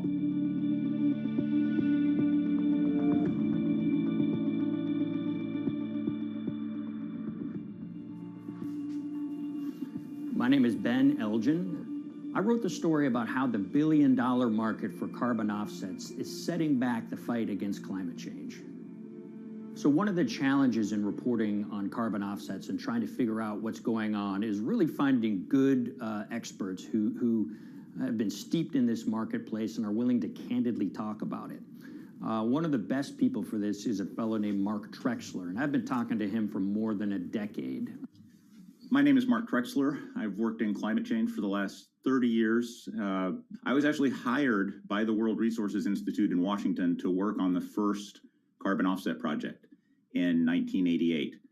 In terms of defining a carbon offset, one of the beauties, so to speak, of greenhouse gases, sort of the silver lining of greenhouse gases, when you put up a molecule of CO2 into the atmosphere, it can be anywhere in the planet in 7 days. And therefore, if there's an option to reduce emissions on the other side of the planet, and you can do that very cheaply as compared to doing it in your factory, for example, then why not pay that person, that factory on the other side of the planet to reduce their emissions? Then you are, in a sense, offsetting your emissions, and the atmosphere doesn't really see your emissions anymore. So carbon offsets have been around for quite some time, and they were actually key with these international climate agreements, such as the Kyoto Protocol, which mandated the wealthiest countries reduce their greenhouse gas emissions. The treaty was signed on the 11th of December, 1997. Decided. The business community in general saw carbon offsets as a huge opportunity to comply with whatever policies and measures might be coming down the pike on climate change much more cost effectively. We've seen a huge surge in companies making big proclamations about how they're going carbon neutral or zeroing out all of their carbon emissions. We're going to reduce our carbon footprint to net zero. Unilever is committing to net zero emissions. We can achieve a net zero emissions world. We began looking at these corporate claims of dramatically reduced emissions, and we noticed so many of these companies were using carbon offsets to achieve these aims. And as we began to look at the carbon offset projects themselves, what we found is that the environmental benefits claimed by these companies are not actually what they seem to be.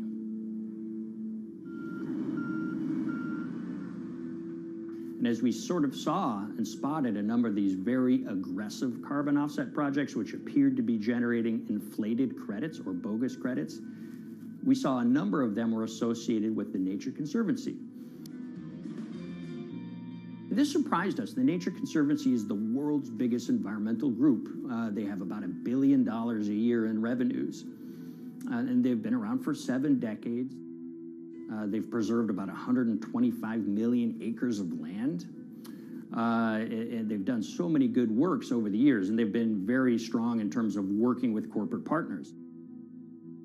The Nature Conservancy has taken a different approach, a very pragmatic and pro-business approach. They will not go out and criticize a big polluter, but they're very happy to work with them. Some might say that, well, that's selling out, but others would say, and those at the Nature Conservancy would say, these companies have deep pockets. They can help fund important preservation work, and we have absolutely no problem working with them on this stuff. So companies are very warm, and they've partnered with the Nature Conservancy for many years. And yeah, it definitely lends a sheen of credibility to these projects. Here's 20 new reasons to visit Disney World this year.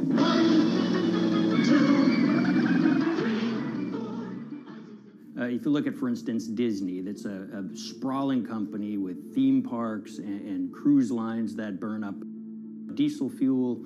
They have office buildings and television studios that consume electricity. So these companies are trying to make major reductions in their carbon footprints, but it's very difficult to change these fundamental ways their businesses operate. So Disney has been a big buyer of carbon offsets that are orchestrated by the Nature Conservancy. One of the projects that they buy from is called Pennsylvania Ridges. And that's a plot of land. Most of the land is actually about a 3-hour drive outside of Philadelphia. Interestingly, this land, 3,000 of these acres, was actually acquired by the Nature Conservancy. Connection lost. In the 1990s. This land was imminently threatened. There was a pending logging contract on this land. So they do what they've done so well for all of these years, which is they go out, they raise money from local philanthropists, and they go buy this land to protect it from developers and loggers. And at the time, according to an archived version of the Nature Conservancy's website, when they were proudly announcing this deal, they said, these threats have been abated because of this acquisition by the Nature Conservancy. So it's really interesting now, fast forward 2 decades to earlier this year when they put forward this carbon project. And if you look through it, this land is a key part of that carbon project. And what they're now saying is this land is now, once again, imminently threatened. 72% of the trees are going to be cut within 5 years. Now, this is just astounding because this land is owned by the Nature Conservancy. They do not clear-cut land that they've bought through philanthropic donations. So this scenario that they've put forward to get carbon revenues is not really plausible. And what that means is when you have Disney coming in and buying these credits, when it eventually lowers its carbon footprint because of these credits, well, that won't be a credible or truthful claim by Disney.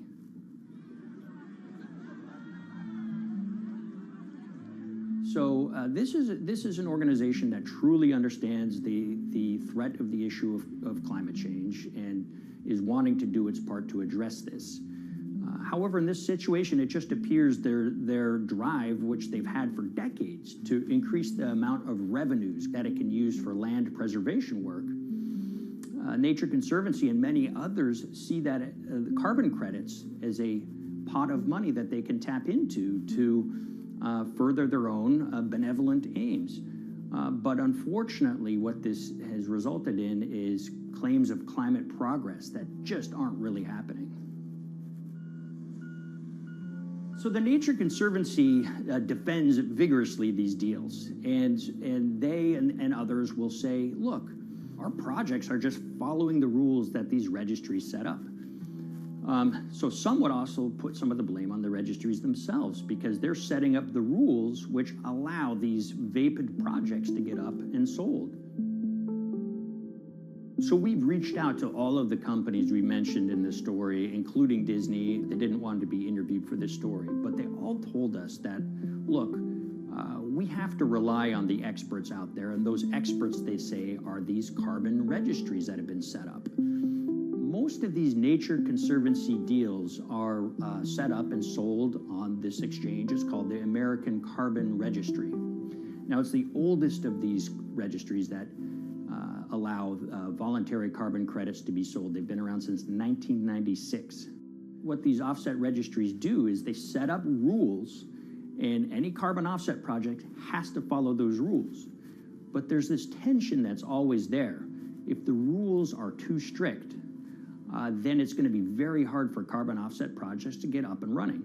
So there's this balance going on where the registries want rules that attract projects, but they don't want it to be so strict where it will disincentivize projects from getting listed. One of the challenges with designing carbon offset systems is that there are normally two people at the table. You have buyers and you have sellers. And to some extent, you have policymakers, but you know, the buyers and the sellers are really the ones with the expertise, with the incentive to really participate hard, make a lot of things happen. And the challenge there is that both of them sort of want the same thing, or they're both happy with the same thing. They're happy with low-cost offsets and a lot of them, because that works for their business model. You end up, though, with nobody really representing the atmosphere, so to speak. Nobody's really representing the climate in those discussions. And so the policies end up biasing the whole system. And you end up in sort of a race to the bottom. And that's what we've seen happen. You know, when it comes specifically to the topic of carbon offsets, you know, I am a fan of carbon offsets in the sense that they can help mitigate climate change. They absolutely can. But, you know, if we're not going to do it correctly in a way that actually does help mitigate climate change, then it's nothing but a distraction. And, you know, after 30 years, you have to start wondering, is it really just a distraction? And that's really unfortunate, but that's where we are. Ultimately, what needs to happen is systemic change. You know, we're sort of nibbling around the edges with some of these different things. We need to change how we produce energy. We need to change how we transport ourselves. We need to change what and how we eat. You know, we need systemic change associated with transitioning to a low carbon economy. A lot of what we're doing today is not promoting systemic change. It's sort of trying to stick your thumb in the dike to preserve the current system. And at the end of the day, that can't really work.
the Hyperloop. There's a good chance you've heard the name by now.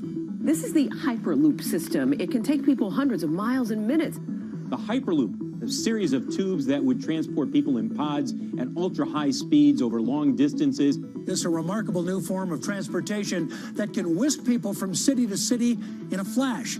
29 minutes from New York to D.C., 30 minutes from L.A. to San Francisco. For years, we've been seeing these futuristic, utopian renderings of some cross between a spaceship and a monorail. But lately, the Hyperloop is becoming much more real. Yes. It was surreal to be even sitting inside a Hyperloop, and just even more incredible to actually be like riding down a track in something that was nothing more than a crazy idea 6 years before. Companies all around the world have been developing and testing the technology needed to propel passengers at speeds of over 1,000 kilometers per hour.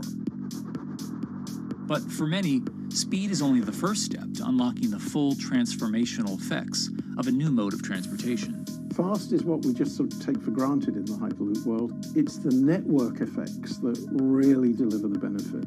And that opens up a completely different scale of economic opportunity.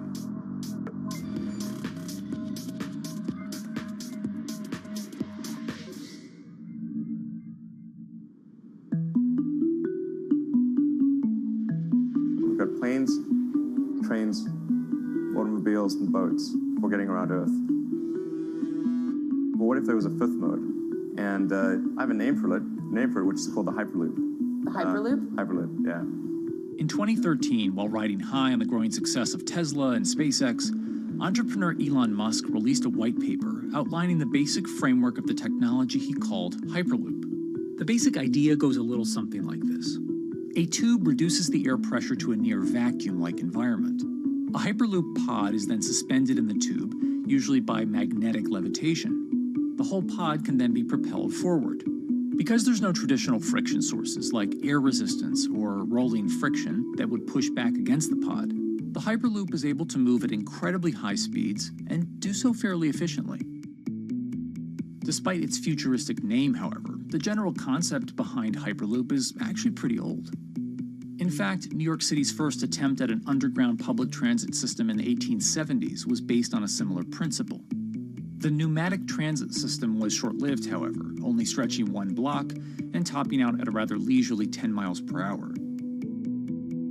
While Elon would make some 21st century improvements to this concept and bestow a very 21st century name, he wouldn't end up pursuing the technology itself, instead electing to focus his efforts on something a little bit deeper, literally digging the requisite tunnels via his boring company. It would take another billionaire industrialist who dabbles in spaceflight. No, wait, not that one. Yeah, that's the one. After Richard Branson would make a large investment in the company Hyperloop One, it would be renamed to Virgin Hyperloop. What we've always been trying to do as a company is show that this technology could work, that it could be made safe, and that ultimately it's something that's happening in the next couple of years, not the next 20 years. Josh Geigel is the co-founder and CEO of Virgin Hyperloop. In a familiar tech startup story, he's seen the project go from a garage to a large-scale testing facility outside of Las Vegas.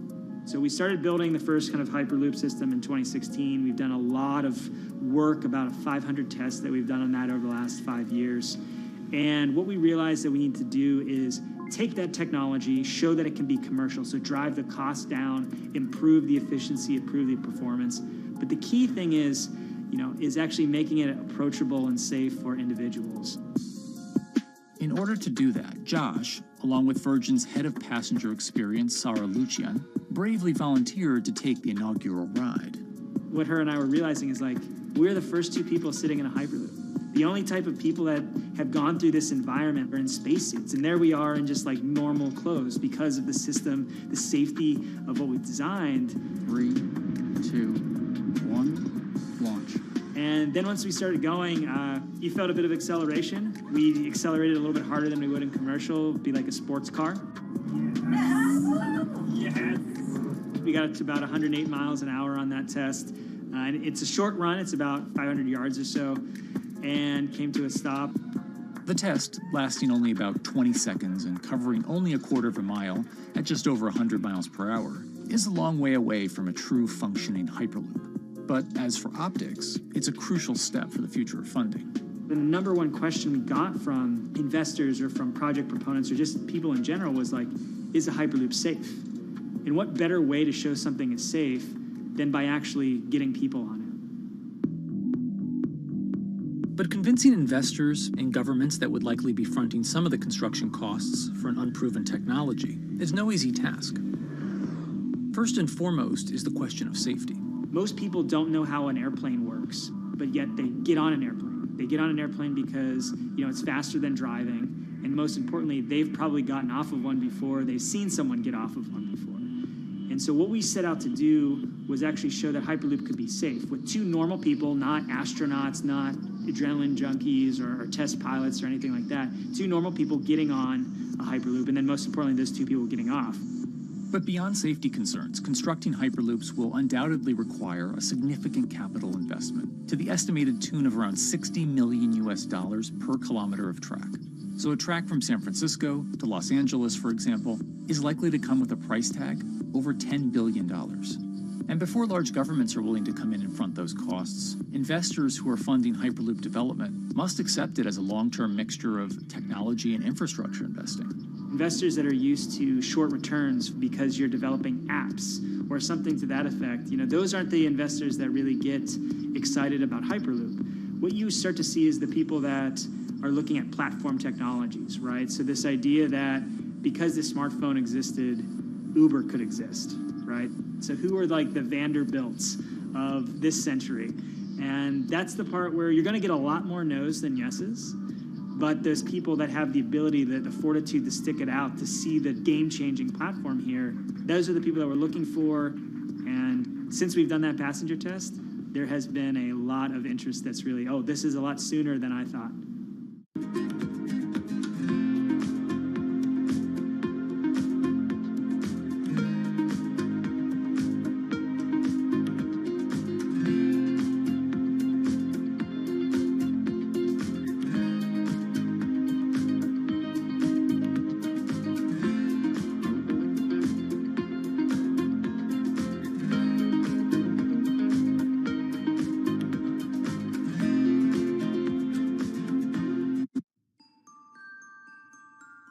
Envisioning the ripple effects of what Hyperloop could achieve, though, is fairly challenging at this stage of development.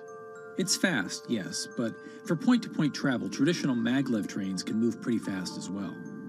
And outside of China, South Korea, and Japan, even those haven't seen much adoption elsewhere due to the high costs and questionable profitability. The Shanghai line in China, for example, loses around $100 million every year. Hyperloop companies, however, believe they can offer something different than traditional railway lines. My name's Alan James, and as far as I know, I'm the only guy on the planet who's written a government-level business case for 300 kmh conventional high-speed rail, 500 kmh maglev, and 1,000 kmh Hyperloop.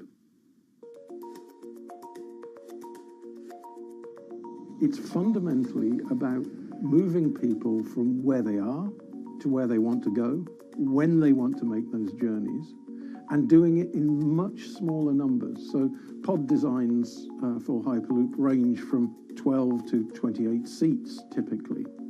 Why are they small? It's because small enables the network to operate flexibly.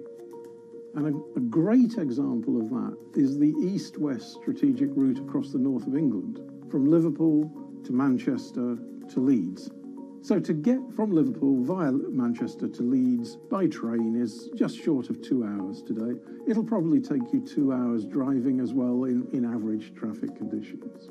Net result is those three city regions remain three separate entities: Liverpool, Manchester, Leeds. There's very little commuting traffic between those urban areas. Hyperloop absolutely changes that from the ground up. Liverpool to Manchester is a 5 or 6 minute journey. Manchester to Leeds is also a 5 or 6 minute journey. What that effectively does is create a single supercity economy. In this vision, the Hyperloop acts a little more like a highway, where pods have fixed destinations and don't need to stop along the way. Meaning you can travel on a Hyperloop network from, say, Liverpool to Leeds, while the pod behind you travels from Liverpool to Manchester. And if that metro Hyperloop network is connected to other networks from the same location, you could travel from Liverpool to Paris or Liverpool to Amsterdam, all without making a single stop. For passengers, for business, for leisure, that is utterly transformational. For high-value freight and logistics, it's equally transformational. But critically, if you do a Hyperloop network at scale, you begin to deliver massively significant carbon savings too. A multi-regional Hyperloop network could become a replacement for both short-haul passenger and cargo flights and traditional ground transportation, both of which are significant carbon producers. One Hyperloop-connected distribution hub, perhaps at an airport that is predominantly used for international air freight, replacing maybe 10, 12, 15 distributed road hubs. It takes a lot of polluting and inefficient truck haulage off the roads. That itself means roads gain extra capacity. Hyperloops will still need to use electricity to both move pods and maintain the near-vacuum environment in the tube.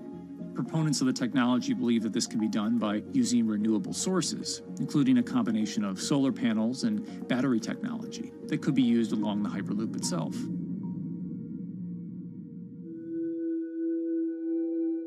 But even with all multipliers of time and carbon emission savings that a Hyperloop network may provide, the investment capital required to actually build such a network becomes even more economically and politically daunting.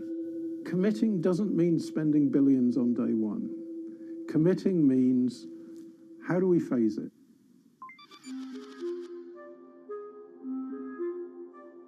One company in the Netherlands is working to develop that technology, and perhaps more importantly, the international coalition needed to make the Hyperloop network a reality. So we are here in Europe's first full-scale Hyperloop test facility, where we can already prove every conceptual technology of the Hyperloop. This is Tim Houter, a co-founder and CEO of Hart Hyperloop, headquartered in the city of Delft. And while this testing tube might not seem as large as others, inside is a key technology to create the on- and off-ramp type infrastructure of a Hyperloop network, that is, a lane switch.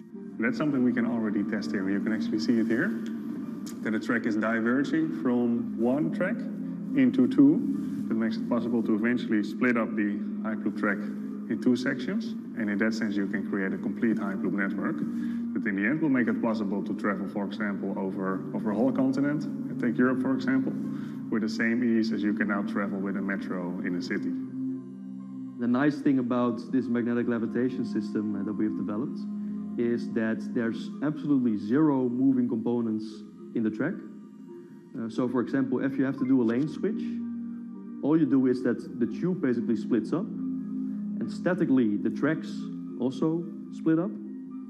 And whenever the vehicle enters a switch, it either pulls itself to the right with its magnets, or it pulls itself to the left with its magnets.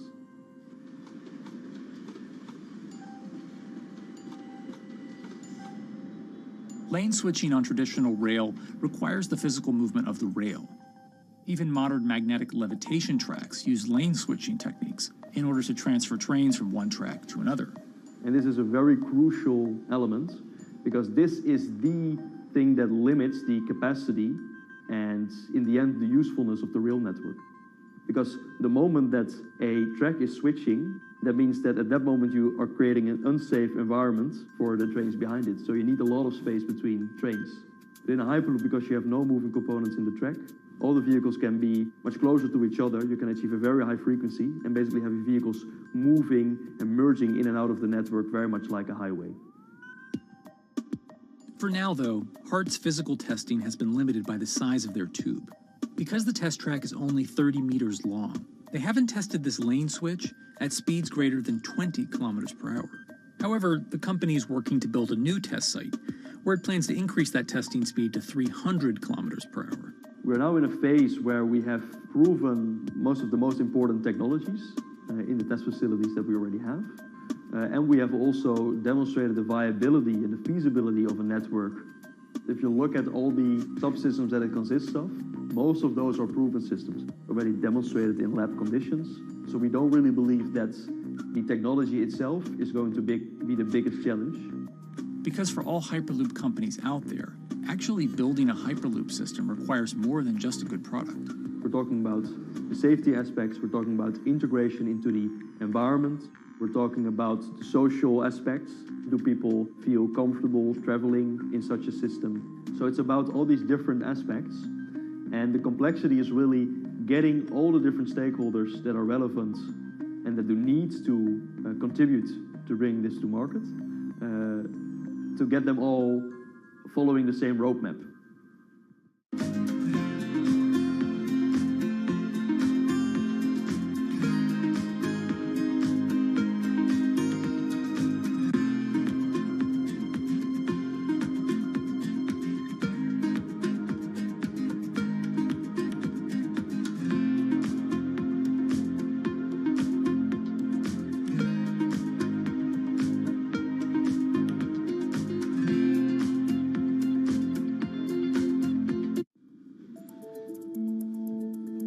In order to help build this coalition of private and public Connection lost in Hyperloop development, HART in 2018 partnered with other Hyperloop companies from Europe and Canada.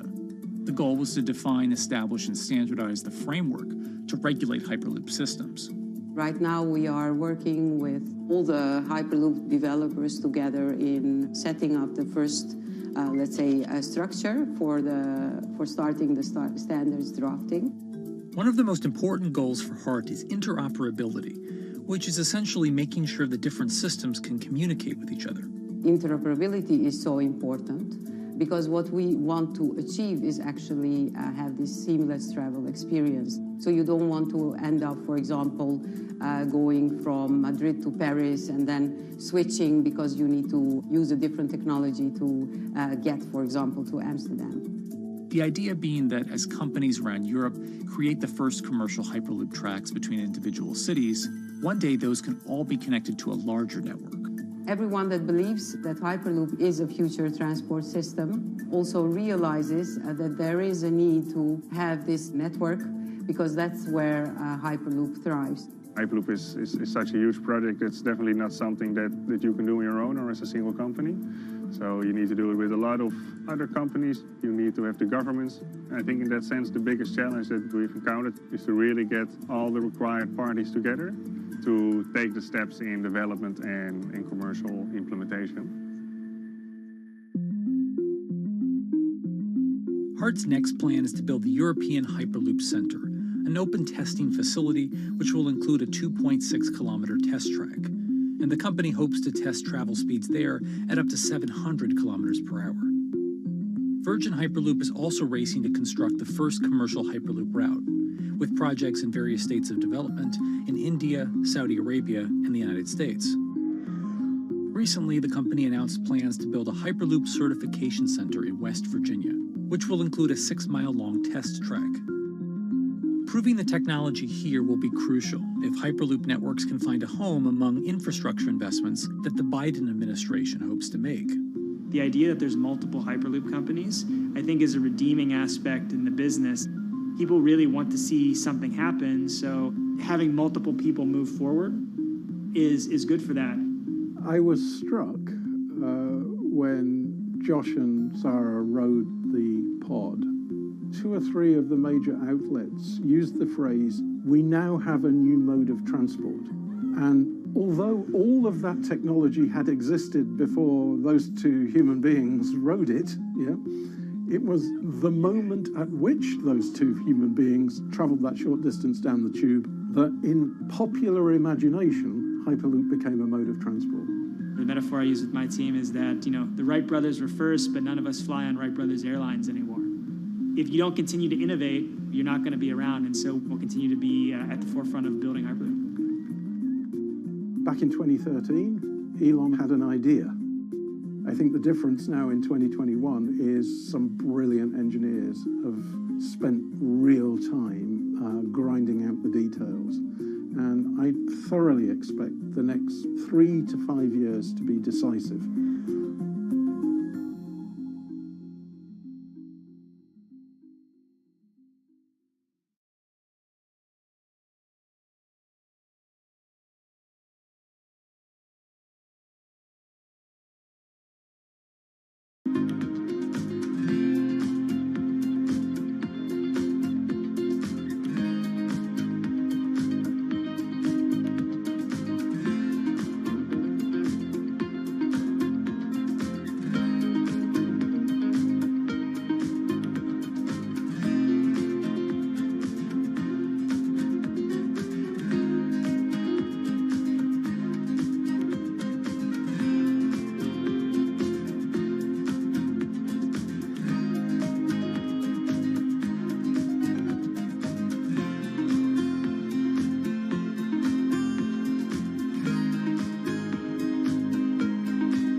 This week, how hydrogen can transform our energy usage.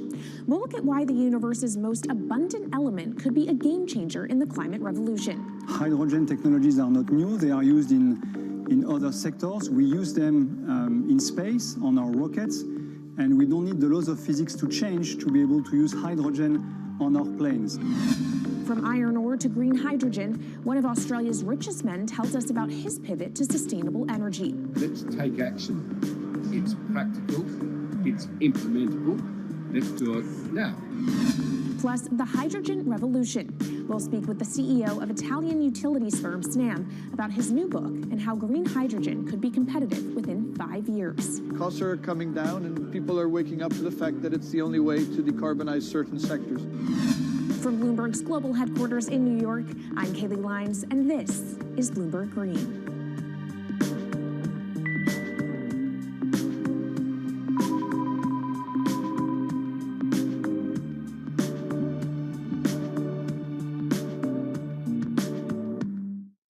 It's a new year, so here at Bloomberg Green, we're highlighting new solutions in the fight against climate change. And one of those is as old as the universe itself, hydrogen. It's the simplest element around, but could well be a game changer when it comes to turning around our dependence on fossil fuels. Today, hydrogen is used in the chemicals industry to produce petroleum products. It's also starting to be used in steel production, an industry under a lot of pressure to decarbonize. But it has far more uses as well, from powering cars to heating our homes. And Bloomberg New Energy Finance sees a seismic shift in the sector in the next 10 years as green hydrogen squeezes out dirtier alternatives. So-called gray hydrogen dominates today. But as renewable electricity gets cheaper and more accessible, so will green hydrogen. In this week's edition of Bloomberg Green, we'll explore what this push into hydrogen means for tackling climate change. We'll hear from Australian billionaire Twiggy Forrest about his pivot from iron ore to hydrogen, and we'll also speak with the CEO of Italian utility company Snam about his book, The Hydrogen Revolution. But first, what are we using hydrogen for? And why does it actually matter? Christine Lee Edwards explains. Hydrogen, the most plentiful element in the universe. On Earth, we find it mostly bonded to oxygen in the form of water, or in other gases known as hydrocarbons. Hydrogen gas, H2, burns hot and clean, making it an attractive tool in the race to net zero. But isolating hydrogen from other elements is no easy task. Today, the cheapest way to do this is via chemical processes that break up natural gas. This releases a lot of carbon dioxide. Another method is to use electricity to split water molecules in a process called electrolysis. Although there is no carbon byproduct, a lot of electricity is needed. And if this power comes from burning coal or gas, it negates the zero emissions goals of using hydrogen to begin with. Hydrogen produced in this way, powered by fossil fuels, is called gray hydrogen. If carbon capture and storage is used together with fossil fuels, then it becomes blue hydrogen.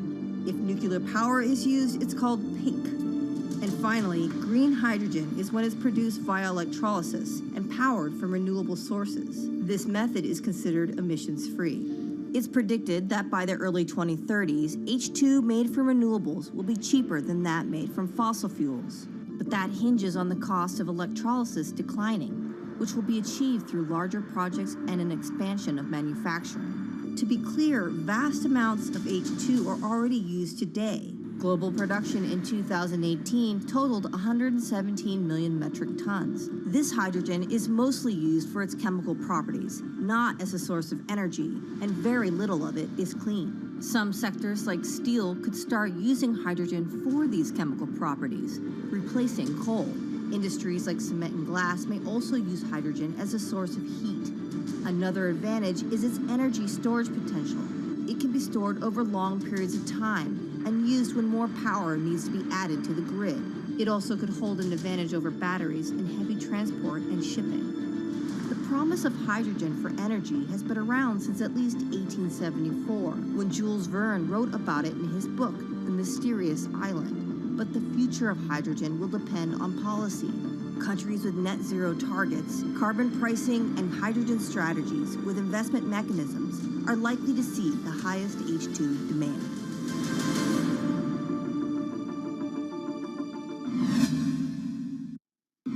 That was Bloomberg's Christine Lee Edwards explaining what hydrogen means for the energy transition.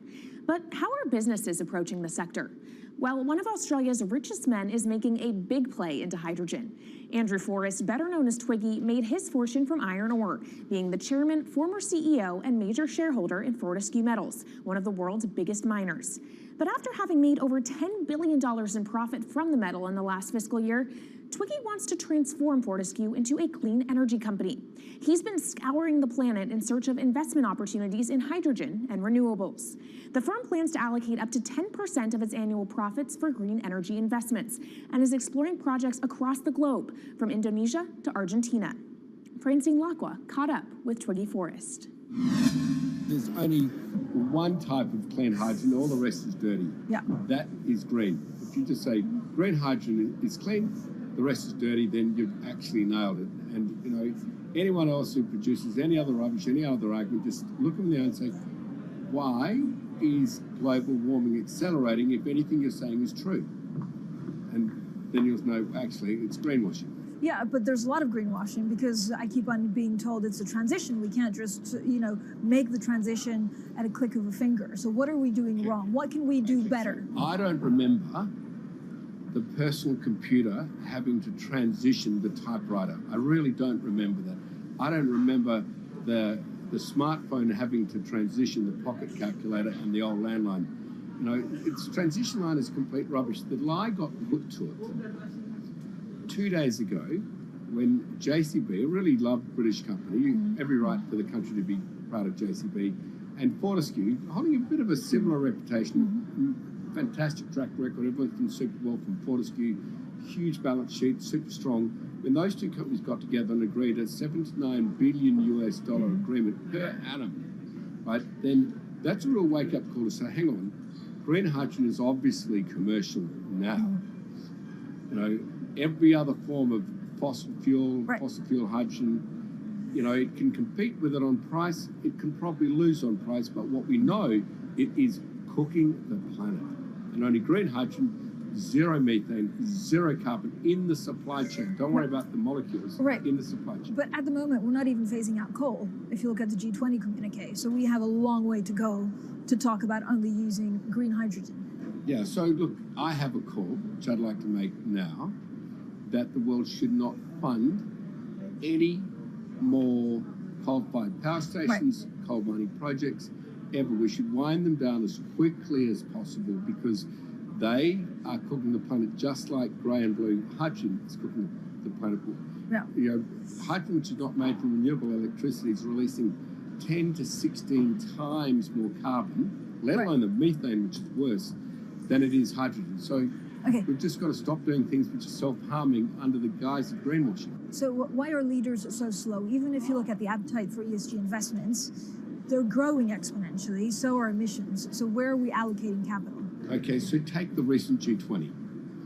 There's probably a reason why there wasn't strong action coming out of the G20 because people were not aware that major transactions between large companies were taking place now on green hydrogen, that actually this pollution-free all the way to the supply chain fuel is now being transacted at multi-billion-dollar scale. If they'd known that, I don't believe any sovereign leader or any energy minister or climate change minister could not take ultra seriously that green hydrogen is now here to stay. It's broken through. History has been made. It will never go back. Okay, what is the one thing that you would tell leaders today and business leaders? How do we transition faster than what we are now because we're at real risk of missing our targets? Oh, so that's really simple. You stop funding, you stop subsidizing, you stop using money into fossil fuels. It could be carbon sequestration, it could be fuel rebates, it could be anything. Hundreds of billions of dollars getting ashed while we ash the planet on fossil fuel subsidies. Because we haven't had that renewable electricity, we haven't had that green hydrogen, it's kind of been pushed down. It's all sorts of excuses. Oh, it'll never be commercial, it'll never be supplied in the quantities we need it, you know, blah, blah, blah. Now we know, let's take action. It's practical, it's implementable, let's do it now. Okay, if we do it now, is there going to be a shock to the energy system? Is there going to be a shock actually to economically? And is it worth, you know, not talking about transition, just going from A to B? Yeah, it's a fantastic question. A to B is the solution. Let fossil fuels do what fossil fuels do. Just burn their coal, burn their oil, burn the gas. At least they're pumping up carbon and methane into the atmosphere honestly. Well, not that honest because they don't measure methane, which is 90 times worse than carbon. But at least the carbon is being done honestly. Encourage the green hydrogen sector to come in really fast. Okay, it's there. There's renewable power all over the world. We now know how to make electrolyzers much cheaper, like 25% of the original cost. We know how to do that now. We don't have an excuse to get into it. Does it need to be cheaper than oil and fossil fuel for it to be viable worldwide?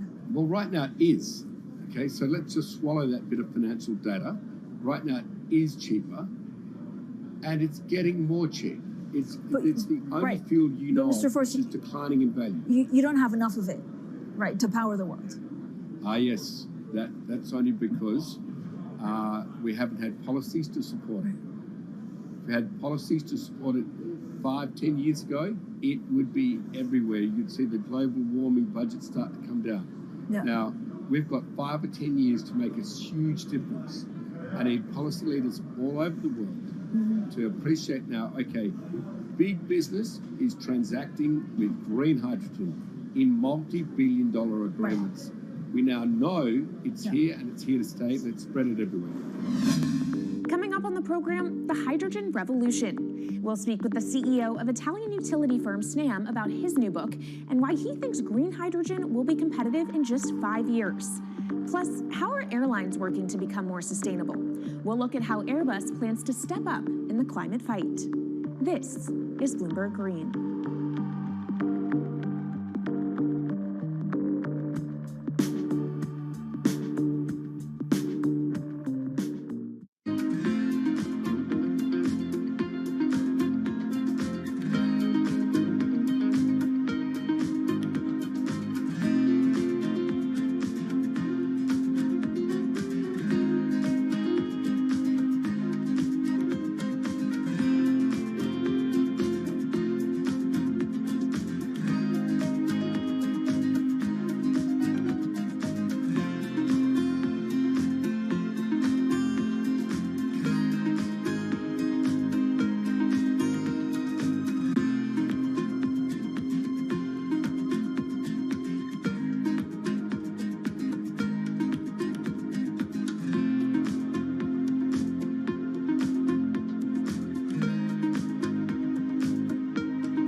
Bloomberg's world headquarters in New York, I'm Kaylee Lines, and this is Bloomberg Green. What will the world look like in 2050?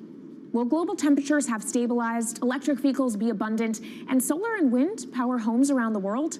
According to Marco Alvera, the CEO of Italian energy company Snam, that vision of the future could be a reality. And he says that hydrogen will pave its way.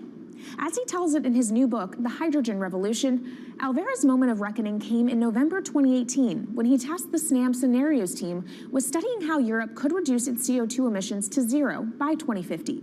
Looking through the results of the study, Alvera said he was struck by how much hydrogen was in Europe's energy mix by that year. Beyond the abundance of hydrogen, the SNAM model also predicted that it would be the cheapest form of decarbonized energy for many sectors, and that it could be cheaper than today's prices for oil, coal, and nuclear power. Our Maria Tadeo spoke with Alvera at COP26. It's happening all very fast. We see the cost of hydrogen coming down a lot. Hydrogen will play a big role in the energy mix. I don't know if it's going to be 15 or 25% of a fully decarbonized energy system, but it's going to be big. Costs are coming down, and people are waking up to the fact that it's the only way to decarbonize certain sectors, the so-called hard-to-abate sectors. And you say it's the only way and the costs are coming down. Where do you see prices moving? Because a lot of the reticence at times has to do with the pricing, that some argue, well, it's still not the cheapest option on the market.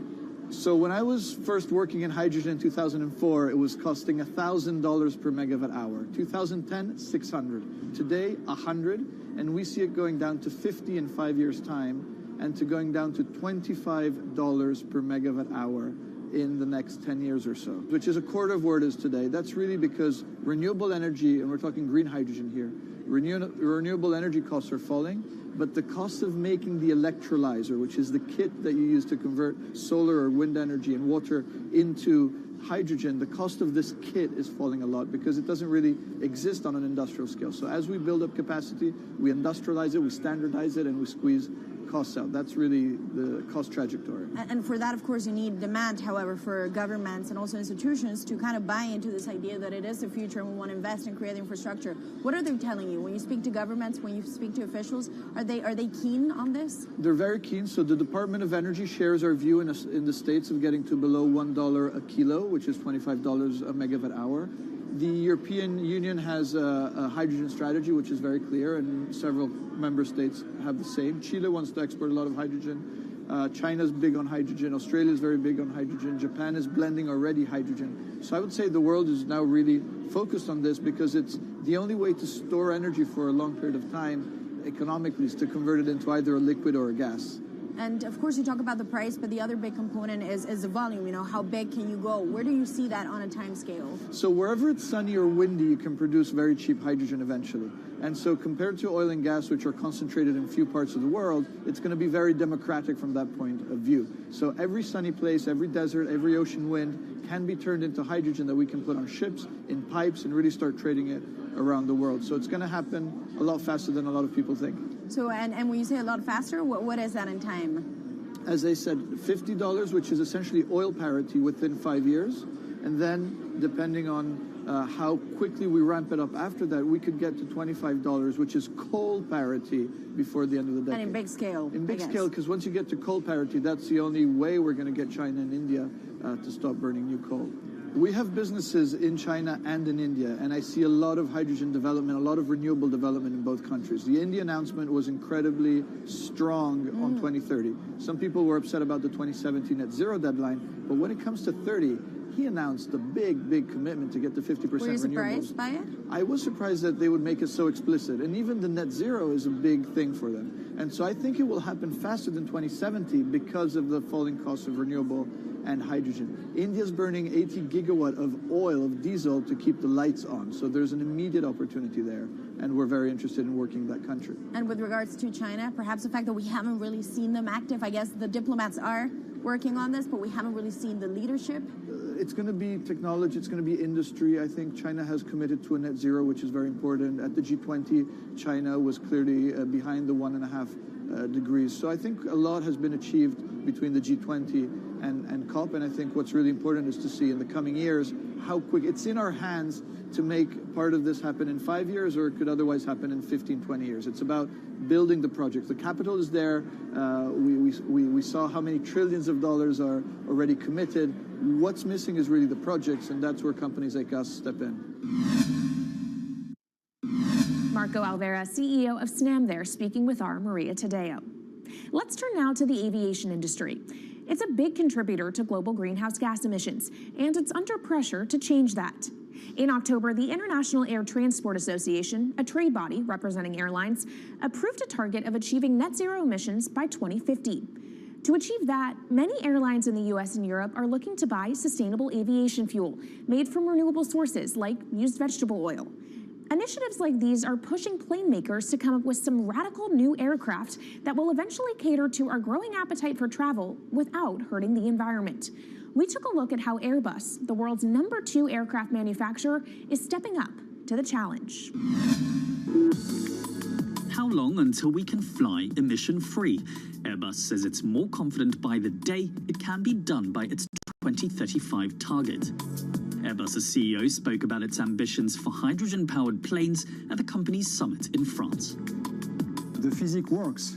Hydrogen technologies are not new. They are used in other sectors. We use them in space on our rockets, and we don't need the laws of physics to change to be able to use hydrogen on our planes. So every day we become more confident, but we think we need to have a plane, we need to have the right fuels, the hydrogen available in the right quantity at the right place at the right time, and we need the regulations to be ready. So we really need the work and the collaboration of many people around the globe to make it happen on time. But it could be a long wait until green passenger jets go mainstream. Larger aircraft with more than 150 seats are not expected to feature globally until about 2050. That means manufacturers and airlines today are under growing pressure to ramp up short-term innovations to cut their carbon. In the long term, meeting the ambitious plans for so-called green hydrogen means building a giant industry almost from scratch. To make that happen, British airline EasyJet is among those saying governments need to get involved and fast. Aviation's emissions over the last 3 decades leading up to the pandemic grew by about 80% to over 1 gigaton, and that's projected to double by 2050. According to Bloomberg NEF, about half of the airlines with the largest global market share have set net zero targets by that same date, nearly 3 decades away. Coming up, from blue sky projects to the bottom line. We'll speak with our Bloomberg NEF expert Meredith Annex and dig into their models about how hydrogen fits into the future energy mix. This is Bloomberg Green.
Bloomberg's World Headquarters in New York, I'm Kaylee Lyons, and this is Bloomberg Green.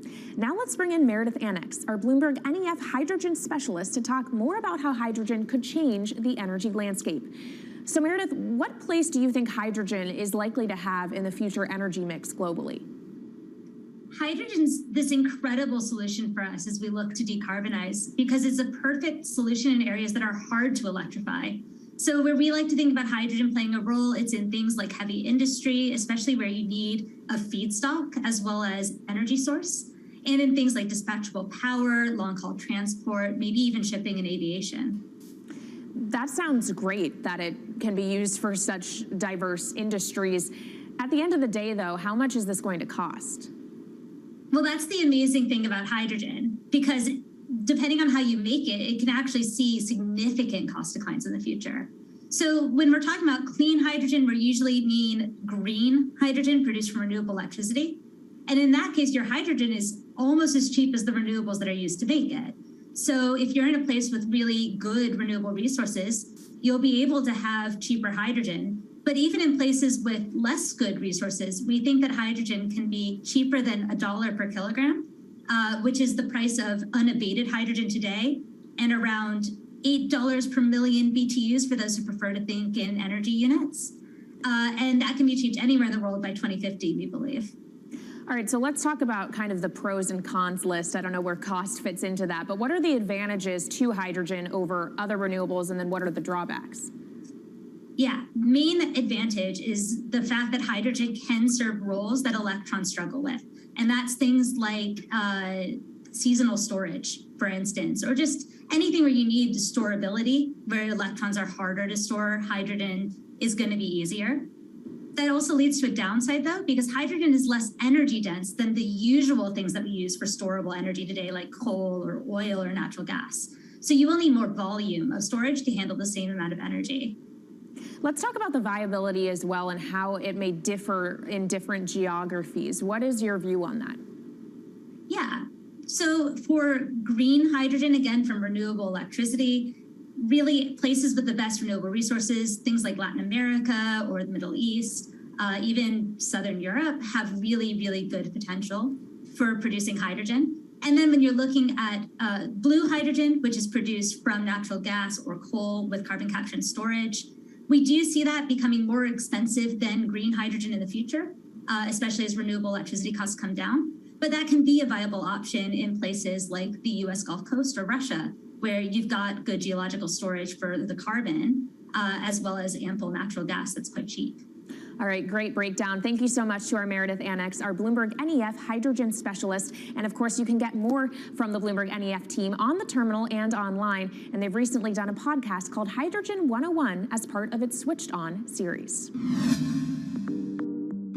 So from iron ore titans pivoting to cleaner energy to talk of a hydrogen revolution, that's it from this week's edition of Bloomberg Green. We'll be back next week with a deep dive into the state of electric vehicles. And you can keep the conversation going by following us on YouTube, Instagram, and Twitter @Climate. I'm Kaylee Lyons from Bloomberg's World Headquarters in New York, and this is Bloomberg Green.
Markets, headlines, and breaking news 24 hours a day at Bloomberg.com, the Bloomberg Business app, and at Bloomberg Quick Take. This is a Bloomberg Business Flash. From Bloomberg World Headquarters, I'm Charlie Pellet. Oil breaks below $98 a barrel. We have got the Dow, the S&P, they're lower. NASDAQ is moving higher. The 10-year yield right now, 2.79%. Treasuries rallied, stocks wavered, and the prices of commodities fell as recession fears continue to grip markets, outweighing the optimism over U.S.-China talks aimed at tariff reductions. The S&P is down 38, down 1%. The Dow is now lower by 489 points, down 1.6%. NASDAQ is up 53, a gain of 0.5%.